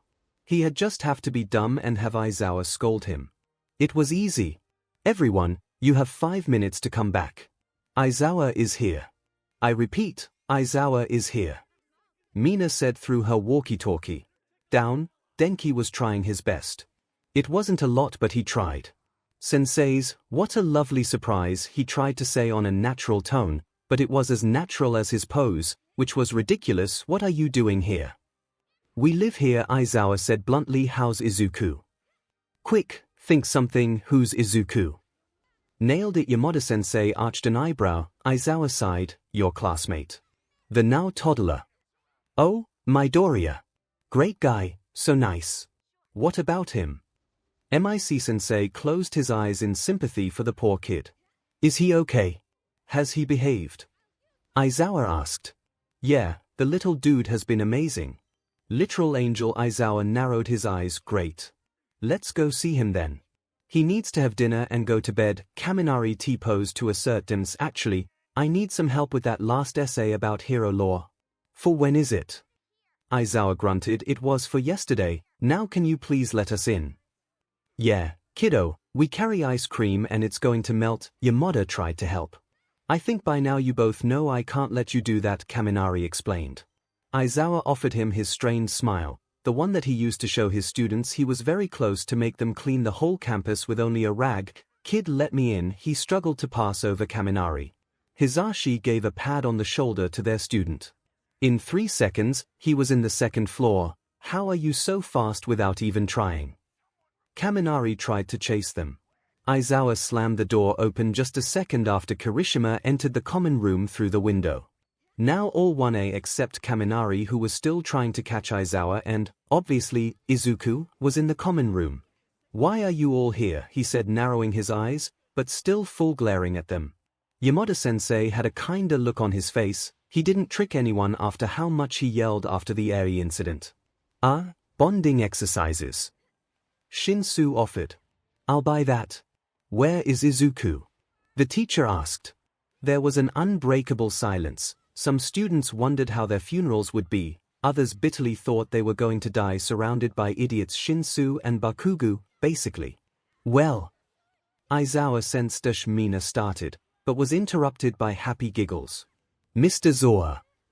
Izuku came out of nowhere and jumped to Aizawa's arms. All the students' mouths were open. "Oof," Aizawa said as he caught him and scooped him up by his waist. "Hey kiddo, I missed YA," he said, happily hugging the man's neck. This had the teacher wide-eyed. "Are you okay?" "No injuries, no white hair, no golden arms," Aizawa said in his neutral tone as he checked him over, making sure he was okay. Izuku giggled. "I'm okay." Then he seemed to remember something. "Look," he said, pulling a paper out of his pocket, "I made you a drawing. It's you sleeping in your sleeping bag." He excitedly showed his work. "I am the banana," Aizawa whispered. Hisashi was melting from cuteness and at the same time trying not to die of laughter. "What?" Izuku asked. "Nothing. I like it a lot, kiddo." "Thanks, you did a good job." He managed to ruffle Izuku's hair and the kid giggled. "Really?" He looked doubtful. "Of course," and then Izuku beamed at him. Aizawa considered taking a picture to compare it to the sun. "Another day. Well, did you have fun?" Izuku nodded profusely. "We played heroes and villains and it was very fun." Shouta decided to ignore the paled and then relieved faces of some students when they talked about this. "Really, heroes and villains? Well, that's great. But now you need dinner, okay? And guess what, little listener? We're making katsudon," Hisashi said excitedly. "Really?" "You bet. And you can repeat if you want." Izuku applauded happily and bounced from excitement. "Careful kid," Aizawa said, "and you'll eat moderately. We don't want you to have a stomachache, okay?" "Good. Say goodbye to the Hellspawn." He gestured the class. "Goodbye, Hellspawn," he said innocently, waving his hand. Aizawa chuckled. "Izuku, one question. What quirk was the best after all?" Okiko asked. Izuku seemed to think about it. "I like Mr. Zoa's quirk." "Of course you do, little bro. Of course you do," Kirishima said, tearing up. "Okay. Thanks for not messing up. Good night," the teacher said before leaving. "Can I play with the cats?" Izuku asked softly. "I promised you would, didn't I?" As they both left, Yamada-sensei talked with his students. "I don't know what mess you did, but Lil Aizu has saved your buttes. Now, I have to go to the car to bring the other 10 bags." When he left, Mina fell to the floor. "I've lost 10 years of my life. I'm going to kill all of you, except you, Momo, but I want cuddles," Jiru said, trying to breathe normally. "I'm going to sleep for 12 hours and then sleep another 12 inch," Shinsu said. "Toshi, that's a coma," Denki tried to reason. "I only see advantages. Another day, another 24 hours to take care of a student-turned-toddler without being paid more." Aizawa was very close to throwing himself out of a window. It was 8 a.m., meaning they had only 25 minutes until homeroom, and Izuku refused to get out of bed. Of course, this wouldn't have happened if Yamada hadn't agreed to watch Coco with Izuku after dinner. The film ended at around 11 p.m., and even though it wasn't like Izuku hadn't slept at all, Aizawa had heard that messing around with kids' sleep time wasn't good for them. The proof was just there. "Kiddo, come on," Aizawa yawned, poking the child. "We need to go." Izuku just whined, mumbling nonsense, and rolled to the other side of the bed. Aizawa groaned. A second coffee didn't sound that bad. "I told you, you should have gone to bed earlier," Shouta said with a tired, gruffy voice. "Just have breakfast. It's not like you are going to do any schoolwork." Izuku kept still with his arms crossed and his eyes crossed, frowning, like he was determined to sleep more. The teacher sighed. When he got his teacher license, he didn't think this would be his future. He started shaking the toddler carefully. "Problem child? Can't you just stand up so I can feed you so Cementos doesn't give me the parent talk again?" 𝐒𝐭𝐚𝐲 closed his eyes even harder, please. To that, 𝐒𝐭𝐴 just covered himself with the blanket. The kid now was a lump under the sheets. Aizawa would have chuckled at that if he wasn't so tired and desperate. Okay, Shouter, you're a teacher and pro-hero. You deal with stupid teens every day. You fought against the League of Villains. If you dealt with the Kaminari incident with the toaster, you can deal with a sleepy toddler. He just had to think, what would a parent do? Of course, he wasn't his father, he was just thinking about it because he was desperate. But he wasn't a parent. Aizawa's brain lit up, he just had to make a deal, blackmail with him. That's what parents always did on these situations. He was a genius. Hey Izuku, he said, poking the sheets. Izuku just groaned sleepily. Hisashi would have said something like father, like son, how about we get an agreement? Izuku peeked out from the sheets with a curious look. You get out of bed, put something over your pajamas so it looks like I'm responsible, have breakfast and get to class. Izuku frowned, and looked as if he were going back under the blanket, but Aizawa stopped him and, later, when you're a bundle of energy again, I can give you a tour around the school, you can visit other classes and maybe even watch a training exercise. Does that sound good to you? Izuku tilted his head, considering it. Aizawa prayed to every deity he knew, including Nezu. Okay, Izuku finally said. Thank Nezu. Alright, come on. Izuku extended his arms towards Shouter. What?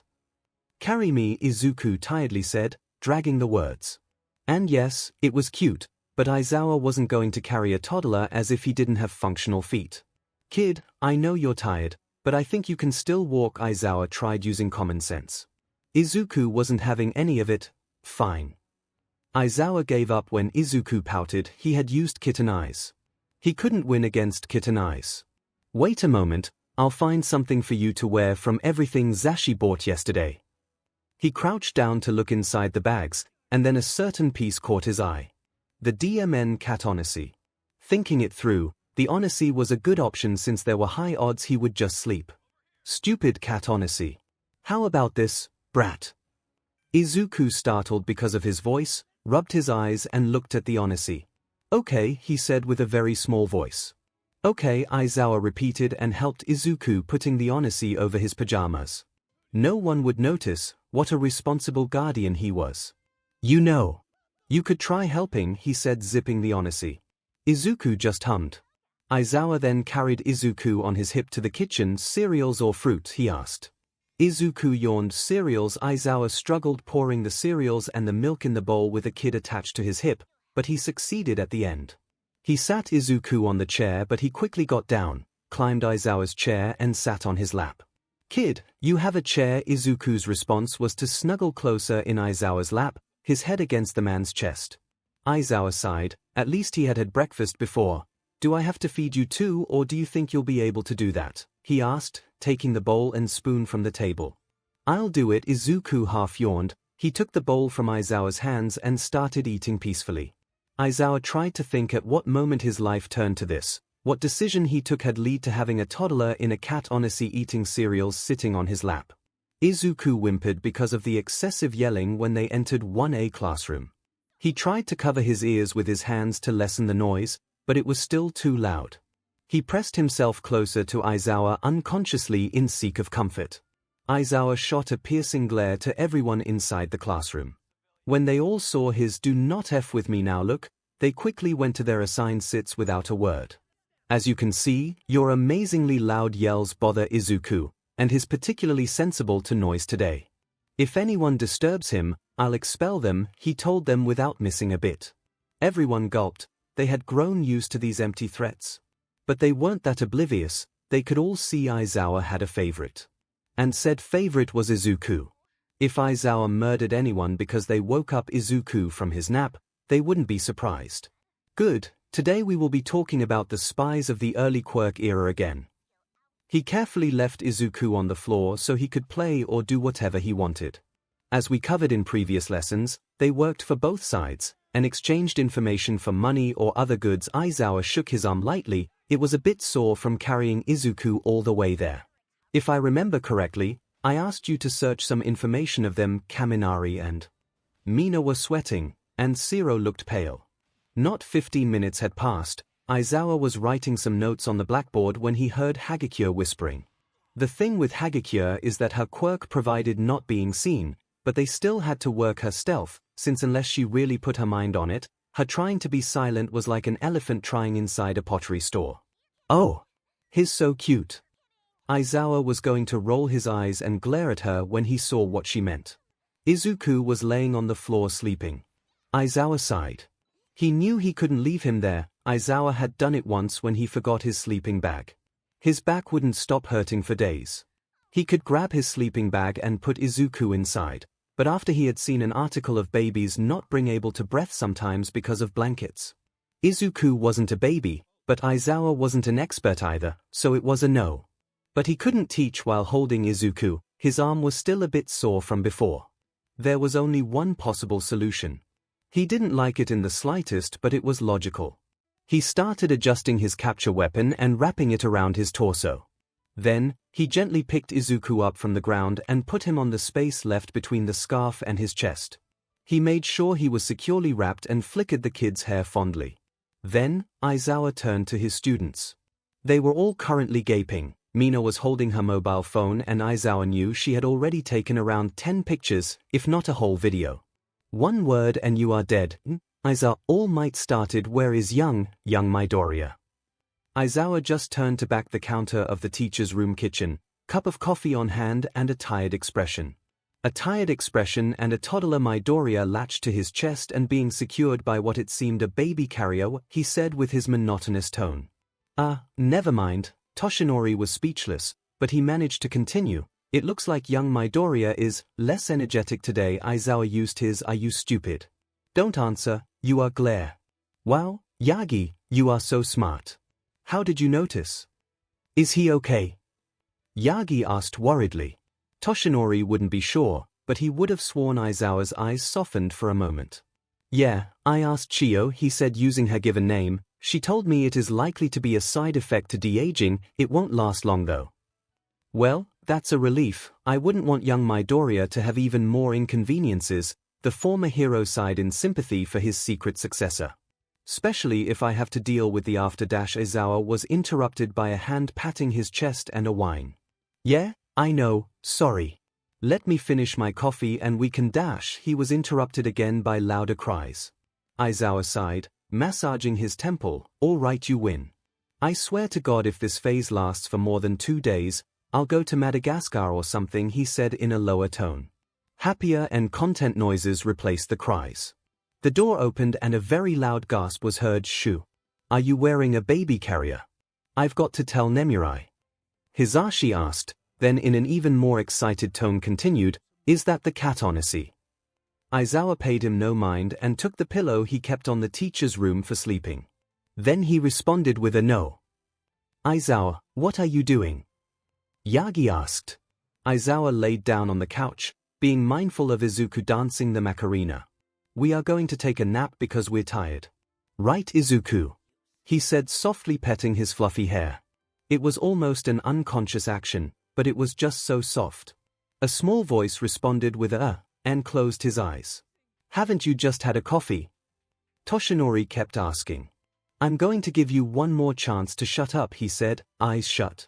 Toshinori was going to respond because he is dumb dash, but he noticed both teacher and toddler were already asleep. "They are just so cute." Hisashi squeaked softly, like father, like son. Around 1 minute later, Nemurai barged in the room and tried to catch her breath. "I left my class unattended for this. Where are them?" "Shish. They are sleeping." Hisashi reprimanded her, pointing the couch where they were laying down. "My eyes have been blessed," she announced, holding her hand over her chest. Then, she proceeded to take hundreds of pictures and spam the teacher chat with them. She had to run away from Aizawa for hours, but it was worth it. They would be laughing until they all died. But most of them planned to bother Aizawa even as ghosts.